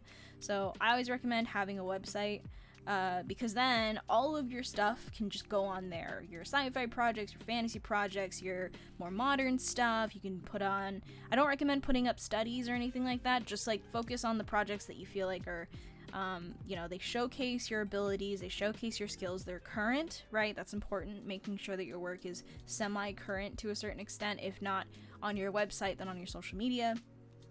And making sure that with the character concept thing, the concept of the project concept is geared towards the company itself in terms of theming, genre, making sure that you have a good spread of sketches that are neatly placed, sketches to finished work that are of characters of all different types, so body types, gender, ethnicity, race, all that kind of stuff, occupation, showing pose sheets, expression sheets, action sheets, turnarounds, and also potentially like an illustration could also help. Not necessarily useful all the time, but I've found that even though I am considered a character concept artist, I'm always also considered like a backup illustrator too. So those are the things I recommend having in your portfolio. Hey Mystery, features you think makes what features do you think makes faces like those generically appealing pretty faces? Depends on, I guess, like the current zeitgeist of attractiveness. I think artists have a big part in affecting how a lot of younger artists feel like is generically attractive, right? So for a time, right, when Sakimi-chan was like the big thing back in like the 2012 era, it was about like these kind of bedroom eyes with these really small noses, and really small mouths, and that was kind of like the thing, right? It was also the style that you painted in was also very like kind of you know, soft and glossy. Nowadays, you know, I think people like Samda's art and Loish has always kind of been like some people's favorite artists, and so they impact the style that people think is most attractive. I think generally nowadays, also like Instagram models for some reason has been like a big influence as well. So I think nowadays like characters that are that have a certain proportion, if you've seen like on ArtStation, there's a lot of Blender artists. They always model in a very similar style because they always model concepts done by artists of a very similar style. It's kind of like slightly Disney-fied, soft cheeks, big eyes, smaller noses that are like very angular, and like kind of smaller mouths, with like very rounded chins, very like soft, but also in some ways has like a little bit of an edge. Very much that's like kind of the modern thing currently. I think primarily proportions does most of the work. It's not so much like facial features. Obviously like button noses for a certain time was more popular, but it's more so that the facial features are bigger. So, you know, what size eyes compared to what size nose, like those things will drastically change the look and appeal of a character. And I think paying attention to that is good because sometimes you are just asked to make like a generically appealing character. And it's good to have that kind of knowledge, but it does change relatively fluidly, I think. I think Big Eyes has always kind of been an easy way in for people. It kind of creates this sense of like, oh, this is a cartoon or this is abstract, and a lot of people are really into anime or grew up with anime, so it feels very comfortable to have bigger eyes in the way of, you know, like Disney and whatnot.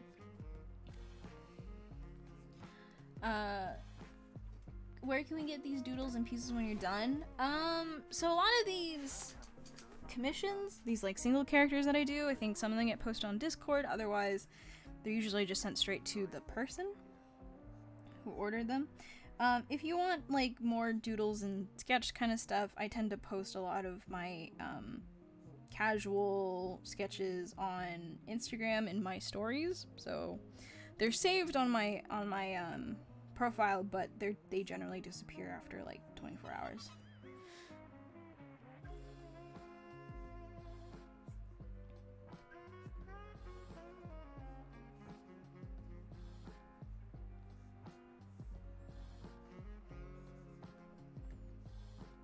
Is ArtStation fine, or is it preferred to create a website? I'd say ArtStation is probably fine. I think a website is cleaner because, you know, it's just your stuff. You can choose how it looks. You can choose how it's presented. I think it offers people a much easier way to remember, like, your URL.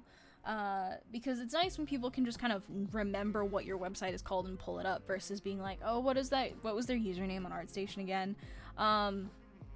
I think something like blank.com or blank.net is a lot easier than saying like artstation.com / you know, whatever. Not to say that it's so much of an inconvenience, but generally you want to make it as easy as possible for people to find your either social media or the piece that they want to look at. So the less amount of clicks or the less amount of like searching they have to do generally is easier on them and makes it easier for you to get your stuff added to a pile somewhere. So I recommend a website, but ArtStation is fine. It's generally professional enough. A lot of people have quite a body of work on ArtStation, and so it serves to be a really good gallery. So I don't think it's bad. I just think if you can get a website has a little bit more longevity. Aside from solid anatomy knowledge, what are other fundamentals or skills that are important for character concept in your experience?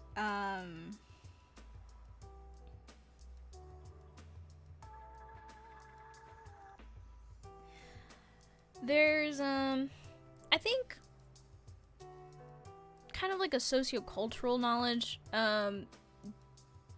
Wait, fundamentals. I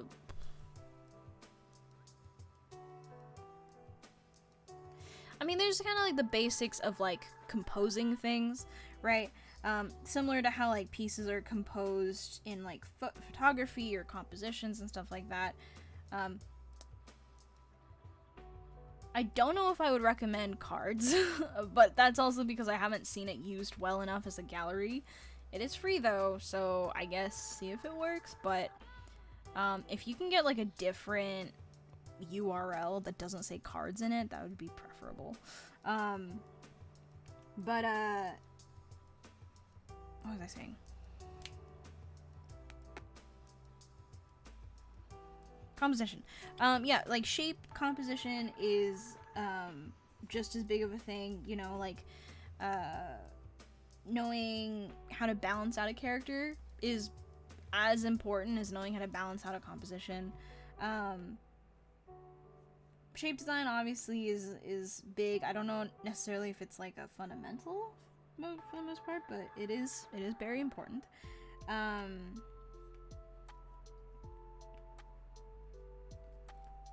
Color theory is always very important, like knowing how to place colors in a way where like the same color is not always up against each other. You're using it to delineate different objects, different places of importance on the character.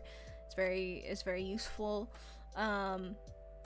Very rarely are characters like monochrome or entirely like, you know, like a line art white and black. So knowing how to manipulate color to your advantage is very helpful.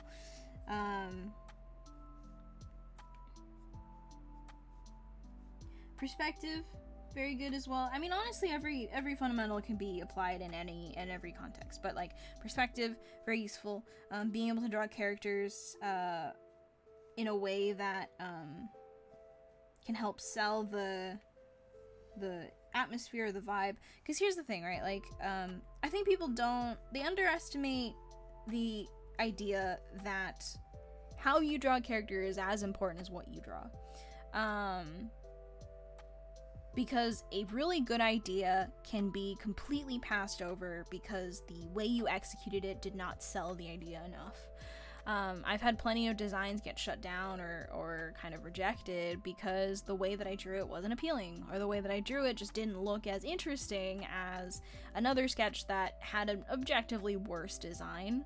That's why a lot of people say when you're designing costumes or whatever, you should use like a paper doll where you just have a body, but then you draw the clothes on top of it, and that reduces the amount of ways that people can kind of like be convinced towards one costume or one design over the other, because you're reducing the differences between them. I prefer to draw characters with personality, with posing, because I think it helps sell something a little bit more. So I'm always at the mercy of like, hey, is this idea cool, but is it drawn in a way that makes it less appealing than something else that objectively has a less interesting idea kind of tied with it. So I think it's very important to think about how you execute a design, and that comes with everything fundamentally, like proportion. It comes with perspective. It comes like with a whole thing about like overlap and line weight and you know, all of these things. So they all matter. I think designing a character and drawing a character are kind of two parts of the same problem. So you kind of have to figure out, what are you going to focus on more as you're learning? Are you going to focus more on designing good things, or are you going to focus more on executing it well? It's usually easier for people to do the execution thing first and then learn how to design, because usually when people are looking at designs, if it's not executed well, it'll stop them from being okay with a good design or a good idea, which is the unfortunate part. But people are very easily swayed. So we always have to be willing to accept that an idea was not bad, we just didn't give it the fighting chance it deserved. So I'd say, like, you know, composition, color theory, like those are kind of the ones I think are the most important. Perspective is very useful when you want to draw characters at a slight like tilt or whatnot, especially if you have a game or a project that is at a very specific camera angle. It's very important that you know what it looks like at all perspectives. And then, you know, like all of that put together is a whole nother can of worms.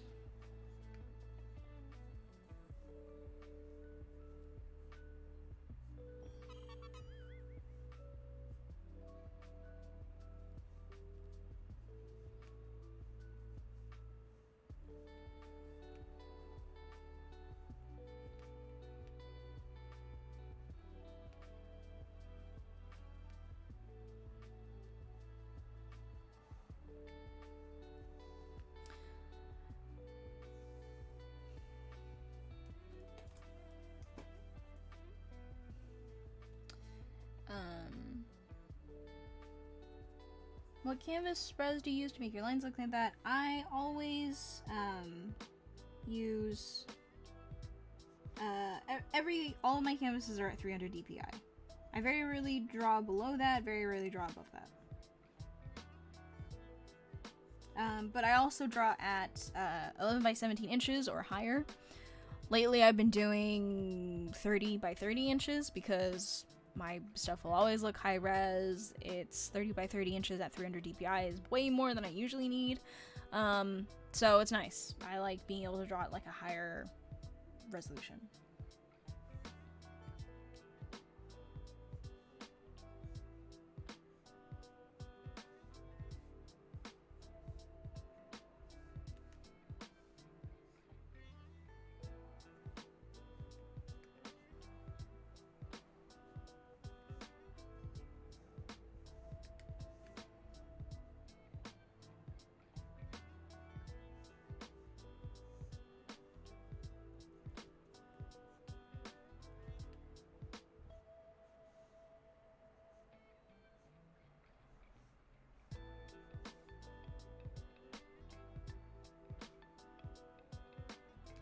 What is the best way to contact a client like Valve or Dota or any other video game company? I dream of doing some story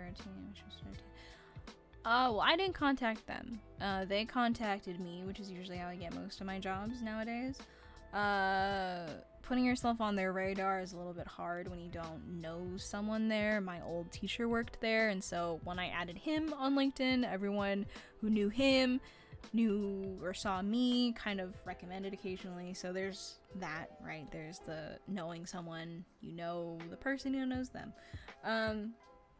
But there's always like the classic, like, a lot of companies are usually paying very close attention to people, notable figures within their community, right?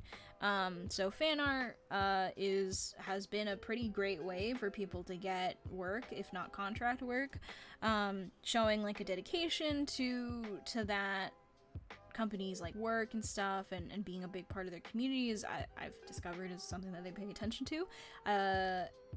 Applying through the normal job means is also like obviously a way to go. Don't know how often they want to open up positions for that, but you know, it's always possible. You can always also apply, try to get in through a different position, and then try to within the company move to where you want to go. And you could also like email them your portfolio and say like, hey, I know you guys aren't hiring for this, but I'd really love to do work for you guys one day. This is kind of my link to my portfolio. You know, thank you for your time. Cold emailing is not always the best, nor does it even usually get you anything, but you can try if you'd like. I think once you've developed enough of a reputation in terms of having your stuff online, doing work for a variety of clients, or being available for work, saying that you're available for work and having your email address that people can email you, or using like a contact form on your website, very nice, very helpful, very easy. Always have ways to contact you that are not through DMs, because DMs are not people's first inclination, especially like older companies where they are usually run by people or recruiters that aren't as young. They might not default to a DM. They will be looking for an email address. Making sure that your website and your social media and anything like that says that you are available for a very specific kind of work. Helps, because you never know when people are looking at your stuff. You never know when a recruiter is looking at a bunch of people and have like a short list of people that they want to contact for something at a later date. So, you know, you can't really account for that kind of stuff, and you should always, I guess, like keep yourself kind of open and available for all those kinds of things. As far as specifically working on Dota, I have no idea. I was not ever hired to work on Dota. I was given a contract to create a couple of illustrations for them. And that is a very like singular relationship where as soon as I delivered the things that they asked for, my relationship with them ended. Applying to video game companies, slightly more involved process, all the things they mentioned apply. And thank you for the bits. I was trying to make a hard round brush like that, but I don't know how to set the jitter appropriately. Usually it's not jitter that you're looking for, it's usually texture. Using dual brush and adding a bunch of like choosing a pretty high textured brush and then like having the two effects like kind of overlap each other. Like this brush is not, it has its own texture and whatnot. So if you use Sai, you can copy these settings. With Photoshop, like it's primarily dual brush and not necessarily jitter that I use to create this effect. So that would be something to think about. But if you're really like kind of, you know, you don't know how to make brushes on your own, I spent a lot of time like looking at brushes on ArtStation and Gumroad, and I purchase a lot of brushes because I enjoy it, but also because, you know, you never know if a brush you find is going to really change your opinion on a program. And I have a lot of Photoshop brushes that I've saved over the years because they are fun to try out occasionally. Even though I only use like 3. But, oh well.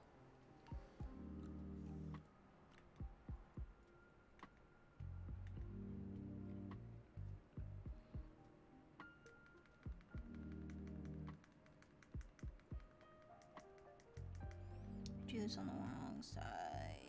Good, yes, good.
When making portfolios, do you think it's wise to reference existing style and imitate? Nowadays, a lot of my friends are referencing Riot-related products.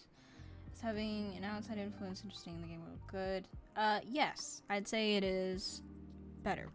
A lot of companies nowadays are not interested in hiring people that are just like derivatives of their own style, because it gets stale. Riot went through an era of that where they mainly hired only artists that played their games or were invested in their culture, and I think they kind of recognize that it doesn't really help idea generation or help them innovate on their own products when everyone is raised on the same stuff.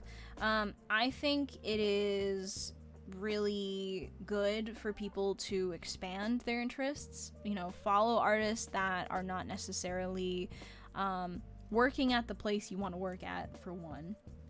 Artists that don't necessarily work in the same industry, for another, and artists that aren't necessarily even alive at the same time that you are.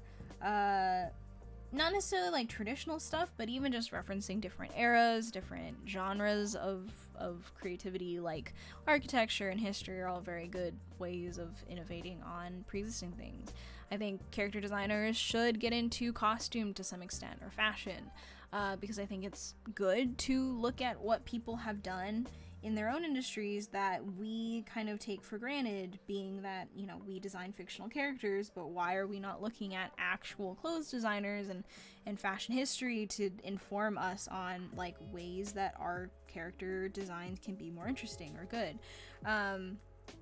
So I think what you're thinking is right. I wholeheartedly believe that artists should be looking at a variety of influences, not just artists that they can find on Instagram or people that they can easily see every day, but also have artists that you kind of have to look for, or even buy the books for in order to engage with, because they either lived in a different era or just don't have a lot of, you know, online presence, and having your own kind of sense of creative philosophy, your own style, or even just like, even if you do draw very similarly to a company's goal style, you're not beholden to their ideas, right? You're not, your costumes are not based on their skins, and your ideas are not based on things that they've already come up with.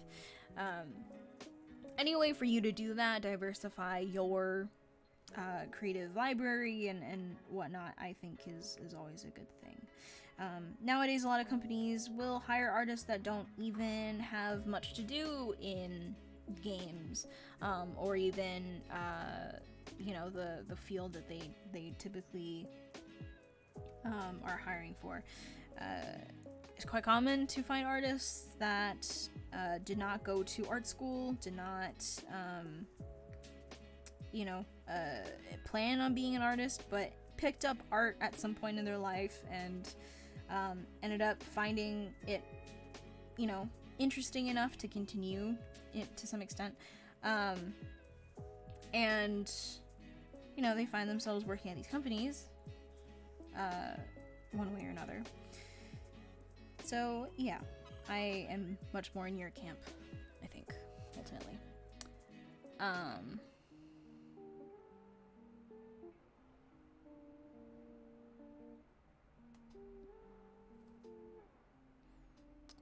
So, I'm sure people who have been here for a while will get tired of this analogy, but analogy I always use when it comes to drawing from imagination is learning how to write in whatever language you know how to write in. Because when you start learning how to write, you first learn how to draw the letters. There's no meaning attached to them, there's not really much that you can do with it, but you are given guides, right? Learning how to form the shape of letters and the length of it, and it's all a little bit wonky. But eventually you get relatively good at drawing the letters with a guide, and then you start learning about words. You start learning about how to arrange those letters in a way that makes meaning and creates value. And from words, you go to sentences. From sentences, you go to, you know, essays or anything bigger to describe abstract things. But at a certain point, when you get to that later stage, you no longer need a guide on how to draw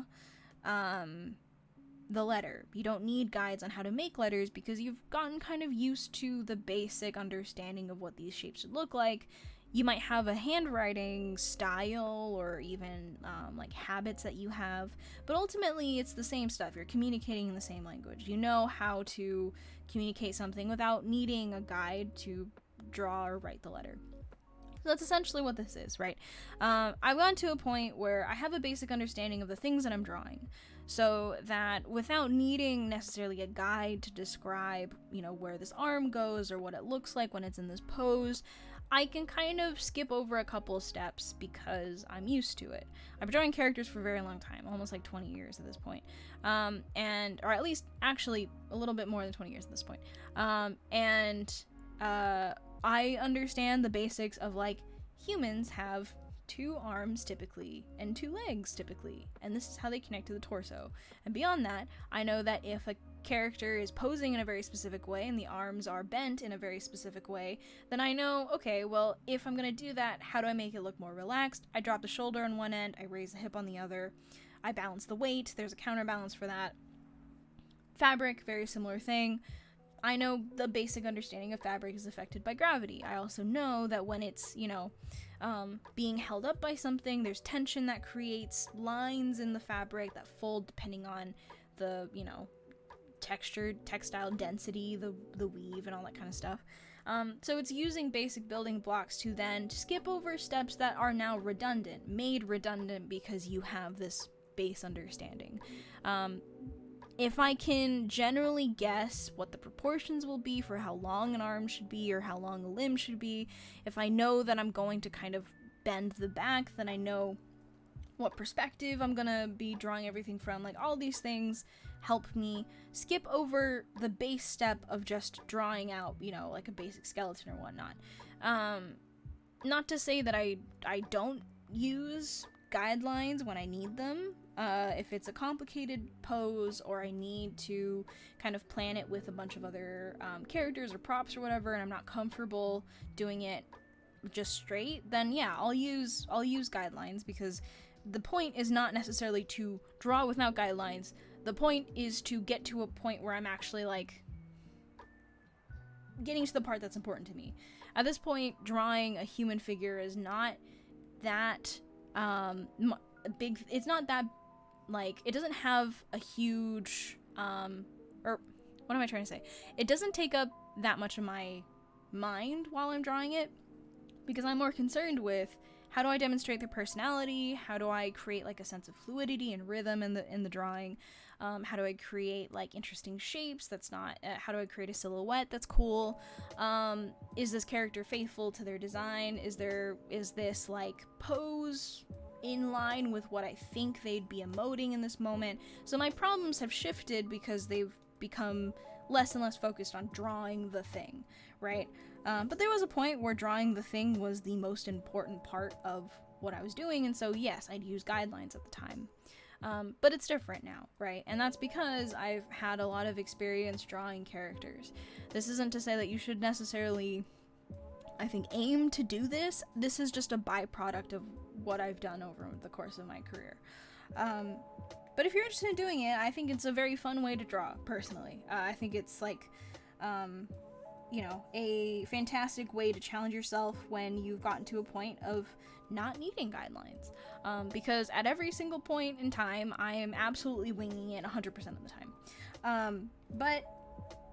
Okay, well, maybe like 90% of the time, because 10% of the time, I do understand the basic building blocks of what I'm doing. But I'm still winging it absolutely, and it is exhilarating and frustrating at the same time.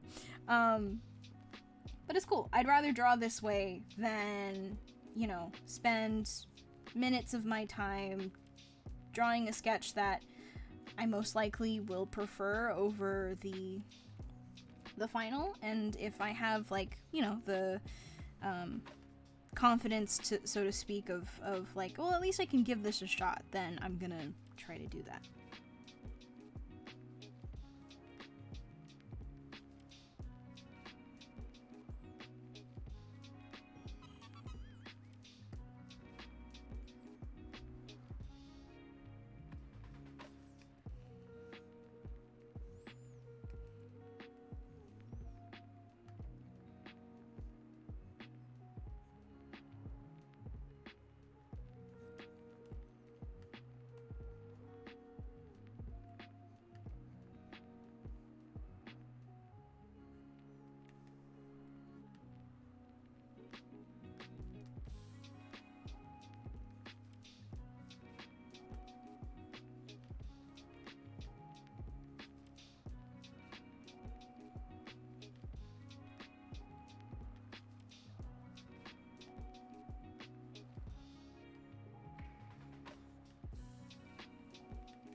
size will never be the correct size. It'll always be too big.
Any trends that young beginner artists put in their portfolio to find unpleasant?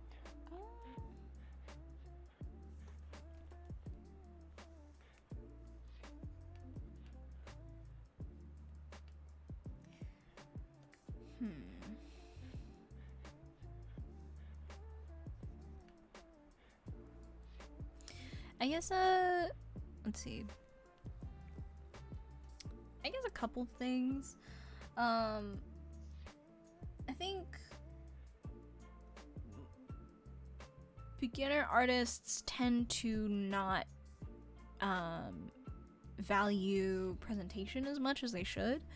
I think it's very important that portfolios be like easy to look at, easy to read, and that sometimes means not putting a ton of stuff on a page. There's a bit of a balance you have to strike with arranging a portfolio page, and it might kind of result in you having to take out some sketches that don't necessarily fit and aren't as good as some others, but you really are curating what people see in your portfolio.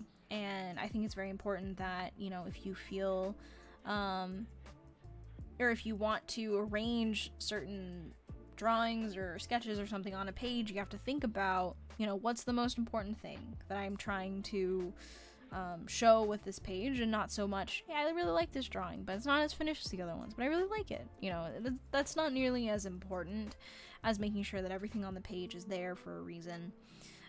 Some artists really like to explain things, especially artists that create these big, vast worlds, and it's so world built, and they put a lot of time in it, or their OCs mean so much to them, and they want to like explain everything. Most of the people that are looking at portfolio will probably not read the text that you put on there, and they most likely will not care about what your world building is like, what your characters are. So if it's easier for you to be disconnected with a character that you didn't build, go for characters or worlds or projects that you created specifically for this portfolio project. Not saying that you can't put in your like dream project in a portfolio, but more so that understand people aren't looking at your portfolio to learn about your world or your story. They want to see what you do with an idea. Whether or not that's creating iterations on a core concept for a character. Like, this character is a ranger. What does that mean in the context of your story or your project? In the context of the world, right? You still need to do world building and do all that kind of stuff, but it's not... What they're looking for is not necessarily you describing, like, why their, you know, backstory is important, or, you know, what made them the way that they are. If you do put text, put very little text that just kind of broadly describes what's happening on the page. I think artists also, they don't tend to, and this is like beginner artists, right? They think that there's a difference between like production, right? Production, pipeline related items, and illustrative items. A lot of younger artists tend to conflate the two. They think that you can do production stuff and be an illustrator. It's very different items. The skill sets kind of translate, but they're not necessarily the same thing. Production stuff like expression sheets, action sheets, turnarounds, like those have to be a little bit more precise than like a key art piece that you make for like as an illustration. And a lot of younger artists are not given the tools to understand what it means to have a production grade like thing in their portfolio, but those have to be a lot more precise, because you're usually passing those off to someone else, right? You're passing them off to an artist, like a 3D modeler, or like an animator, you know, a tech artist. Like those things need to be not just like casual drawings that you do. They have to, like, one, when you're doing turnarounds, making sure that everything is proportioned the same, right? Some people will draw a shoe way higher or way taller than they are in the first, like the front view. The back view and the front view are totally different. They've got different proportions, and it's like, that's like a totally pointless turnaround at that point, right? It's completely lost all of its value to the artist that would have been using it. People doing like pose sheets or action sheets, but what they're doing, or what poses and actions they put on the paper, aren't actually all that useful, right? It's mainly the characters like posing in some way, but it's not pushing them to the limits, right? They're not doing anything beyond like standing, or maybe like quietly disagreeing with someone, when what they really want is to see the breadth of that person's or that character's like emotional range. Whether or not that's running, fighting, whether or not that's using certain spells, whether or not that's like wholeheartedly disagreeing with someone to like pure abject sorrow, you know, they want to see the whole range, because they want to know the extremes of this character, and they want to see you be able to describe all extremes and the in-betweens for a character's like emotional range. So it's kind of like just missing random stuff that production level artists generally know are very important, or more so important than like key art illustrations. Because yeah, the bulk of the work that you do is very much like incorporating other people's feedback, and everything's kind of in progress at a certain point, and then all of a sudden you gotta finish it, but then, you know, there's a bunch of other stuff that also has to go into it. Like, pretty much every character needs like a turnaround of some kind, either that's 3/4 front and back, or that's orthographic front, back, side, you know, whatnot.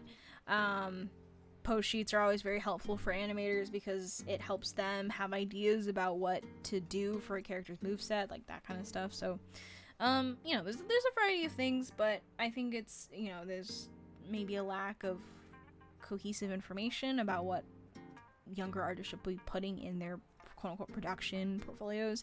And again, specifically production portfolios, if you're going into games, animation, film, those are production-based industries, which means that you are one person in a long line of people, in a huge group of people, all working towards one thing. You're not just a standalone artist. What you do has an impact on other people, has an impact on the project as a whole. So you have to always be considering what kind of decisions you're making and how does that impact someone else, right? You deciding to kind of not do a ton of detail on the key art or on like the main concept means that when that gets made, they're just gonna skip over that part, right? If you get lazy on something, then it's just not going to be reflected in the final model, and you might not get the chance to actually tell people like, oh hey, you know, actually I meant to do this, but I just kind of like didn't get to it. Like, no, you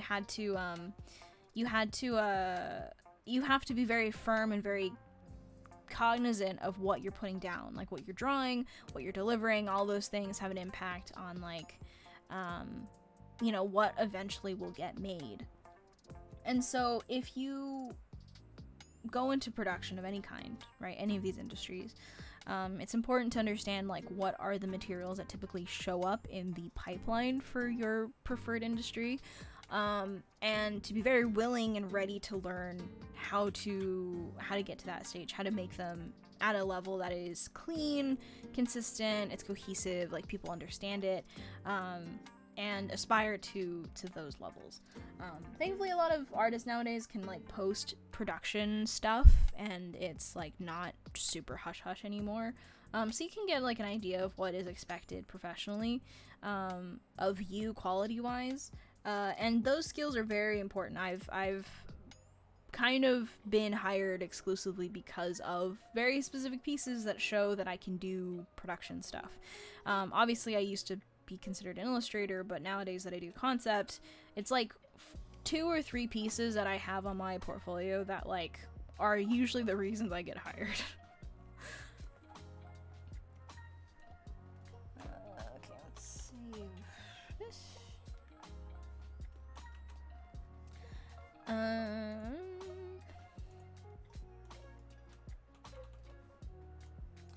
Recently, I realized that after drawing so casually for 6 years and restricting myself to sketches or body areas, I always get frustrated when trying to push my art forward. I feel like it's because I built expectations for what my art should look like after use, so I get unmotivated when I see that I'm not as good as I thought I would be. Do you have any advice for any improvements? It's always hard to realize that you spent so long refining and improving on something that is so small scope that if you wanted to do anything bigger with your work, you couldn't, right? Very rarely do professional artists get hired just to do portraits and half bodies. So it's always heartbreaking when you realize that. I had to realize that like a while ago, because I wanted to start working, but I wasn't ready. Like I used to just do like sketches on Instagram of like characters and their faces. That doesn't get you hired. And so I had to recognize that at a certain point, I needed to reconcile with and sort of reevaluate what I was missing in my work and what I needed to do. Seems like you understand what it is that you're missing, right? What it is that you're not comfortable with. And you're gonna just have to learn to forgive yourself for the time that it takes for you to catch up. Because unfortunately, there is no replacement for a lack of time investment when it comes to art.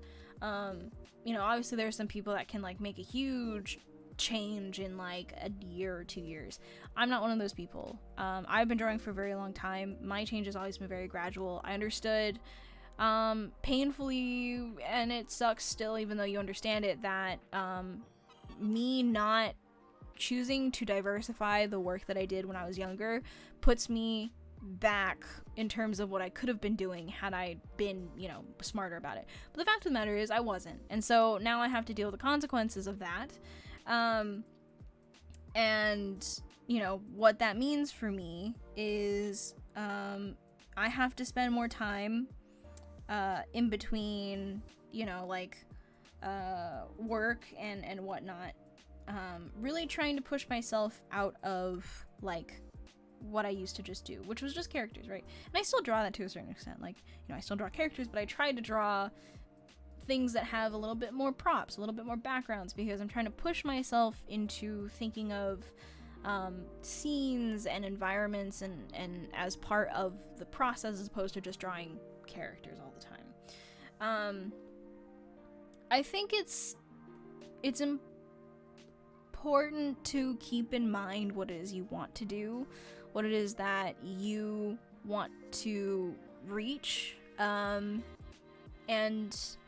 be willing to give yourself the time to get there.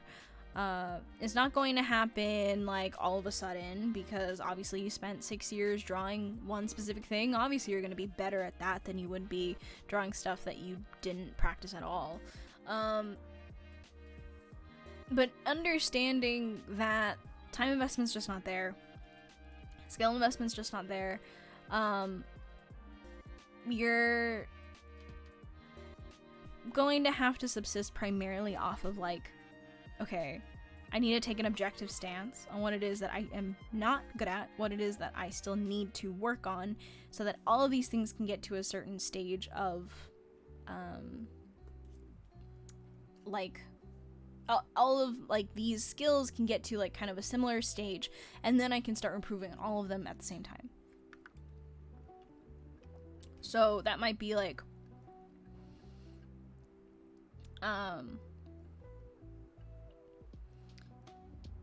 you know, taking time to really focus on certain things, like maybe you don't do, you know, portraits and whatnot for a while.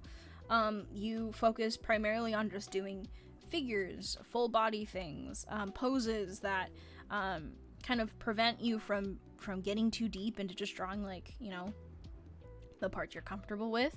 I've done stuff like quote-unquote boot camps in the past, which is such a weird name, but like it would just be like a week where I didn't do anything but draw that one thing that I was trying to work on. And you know, it was kind of like a shock to the system of just saying, like, I can only draw this week. I'm gonna figure out what it is I struggle with. I'm gonna figure out what my weak points are, and then I'm going to, like, try and take that information and carry it through the week after that, where I start going back to stuff that I am comfortable drawing, but incorporating the two, right? Took ages, right? I didn't learn how to draw guys until maybe year 3 of college, because I'd always draw guys that were just like female feminine characters without boobs, and that's like it. But I didn't learn how to draw, like, musculature. I didn't know really how to draw, like, older men up until maybe, like, year 3 of college, which is way too late to not be able to draw older men with the jobs I was getting. I had to be able to draw buffer men, but, like, I had to learn, right? And that required crash courses on anatomy. That required me to inch by inch force myself to really, like, push the anatomy, push the kind of like you know, character concepts that I was you know, really struggling with at the time. And it took time, right? I'm still kind of getting better at drawing guys and drawing things that I used to not be comfortable with, but still a work in progress. So all in all, this just means that, like, I think it's very fair to be not motivated when you obviously see signs of where you could have been investing time, but you didn't. But ultimately, you don't really have a choice. You kind of just have to allow yourself and give yourself the time to catch up, to be willing to forgive when it doesn't turn out, because obviously you know why it doesn't turn out. And it really is just about, like, trying to go about it in an objective way. Try to go about it in a way that allows you to just focus on the facts of what it is that you're missing, the skills that you could be improving. And then if you get really kind of in your head about it, like giving yourself time away, you know, going back to drawing things that make you happy, so that when you do go back to really studying and kind of trying to focus on this stuff that you're weaker on, you kind of got your energy back. You got to recharge your battery a little bit. That's kind of like my best advice, mainly because it's not really advice at all. It's just kind of the way that things are. None of this stuff is very, like, magical or specific or, like, unique. Pretty much at any given point in time when you're improving your work, you're basically doing the same thing, which is just praying and hoping that the next day is going to be better. Usually isn't, but sometimes it is, and you're always gambling with that. How long do you think it takes practice to reach a professional level in character design? I don't know. I've been drawing for 20 years. Do you think that's enough time? Or do you think that's not long enough? Some people don't know they want to get into character stuff until after college. They only have about, like, maybe 2 or 3 years. Is that enough time? I don't know. I don't think you should think about it in terms of how long it takes. I think you need to think about it in terms of what do you need to get from point A, which is how you draw, to point B, how you want to draw. What do you need to do in order to get to that point? What do you need to do in order to get enough of a kind of variety in skill sets, or a set of skills, right, that will allow you to engage with the problems that character design presents you, which is you get a concept. There are hundreds of different ways that a character concept can be done, right? A line of text saying a, kind of bratty, elven, bratty elven knight in training, in a, I don't know, like diesel punk setting, right? That's like a sentence, very abstract. How many ways can that be manifested in? Thousands, hundreds. But you, as the designer, need to figure out what's the best way, what's the most appealing way that fits the project, fits the technical stuff, right? Like, all of these things are problems that are presented to you. How do you get the skill sets to tackle them every single time? This doesn't mean that you're good at it. This doesn't necessarily mean that you're, like, the best of the best. It just means that you are willing to take on the problems and the issues and the kind of, like, just conundrums of character design as a whole. How long does it take for you to get from where you're at currently to get to that point? That's how long I think it takes to reach a professional level in character design. Because all you can do is just get better at a couple things. Getting better at having your design sense be, much more attuned to kind of the nuances of what you like, what your industry likes. How long it takes for you to reach a sense of skill level when it comes to being able to draw and execute on that kind of stuff.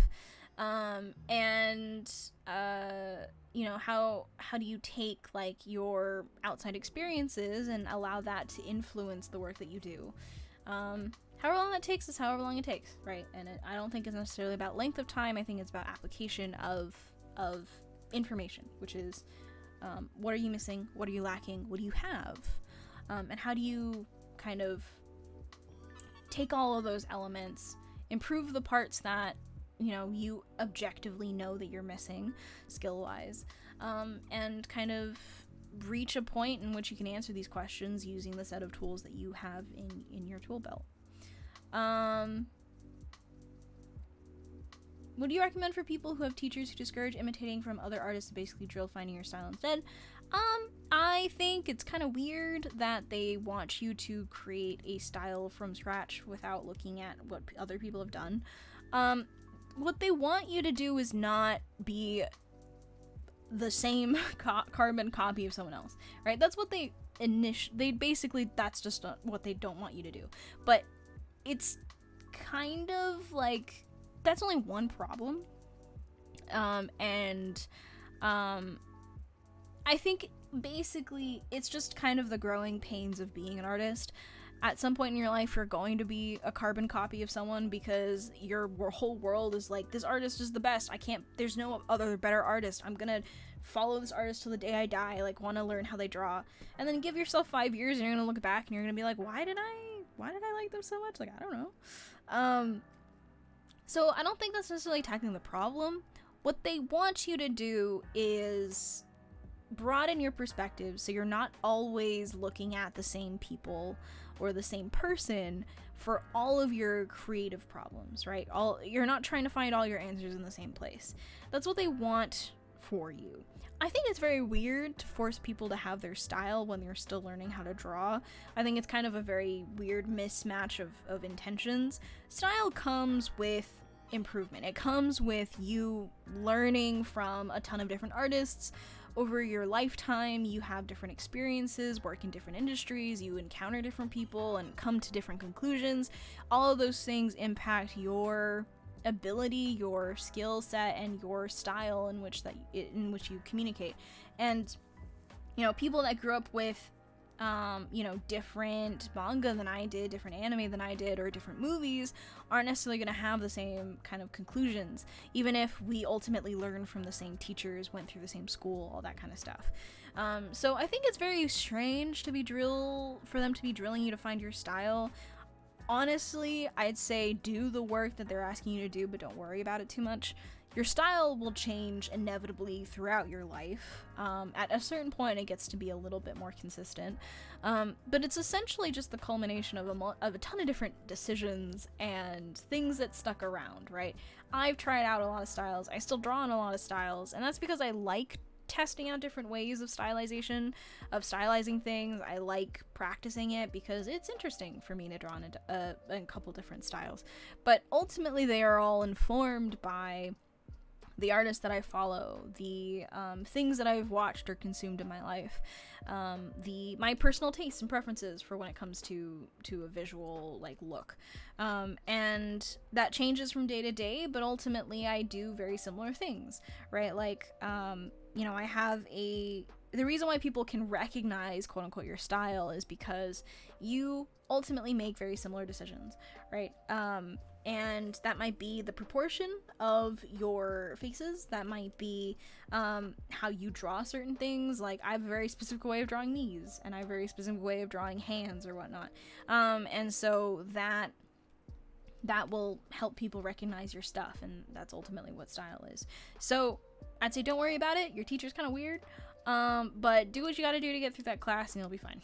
Because ultimately, after that teacher, you've got the rest of your life to figure out whether or not you agreed with what they said, or if everything they said was bullshit, which is usually what you find out after like a couple years of being out of school. Is just like, they were trying to do something basically that's impossible, which is making a curriculum out of a very abstract thing. So they tried their best, but unfortunately not a ton of teachers, I think, hit the mark in terms of allowing students to find their own path to achieving their own thing and supporting them versus trying to like steer them. Like, teachers shouldn't be taking the wheel for you, essentially, but a lot of them tend to, because students often cannot be trusted behind the wheel. But all in all, I'd say you don't have to worry about style while you're still learning. I think it is kind of a weird placement of priorities.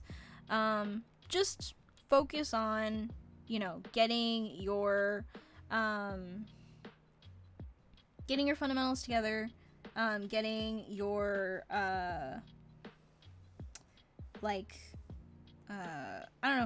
the skills that you think are necessary for the career that you want,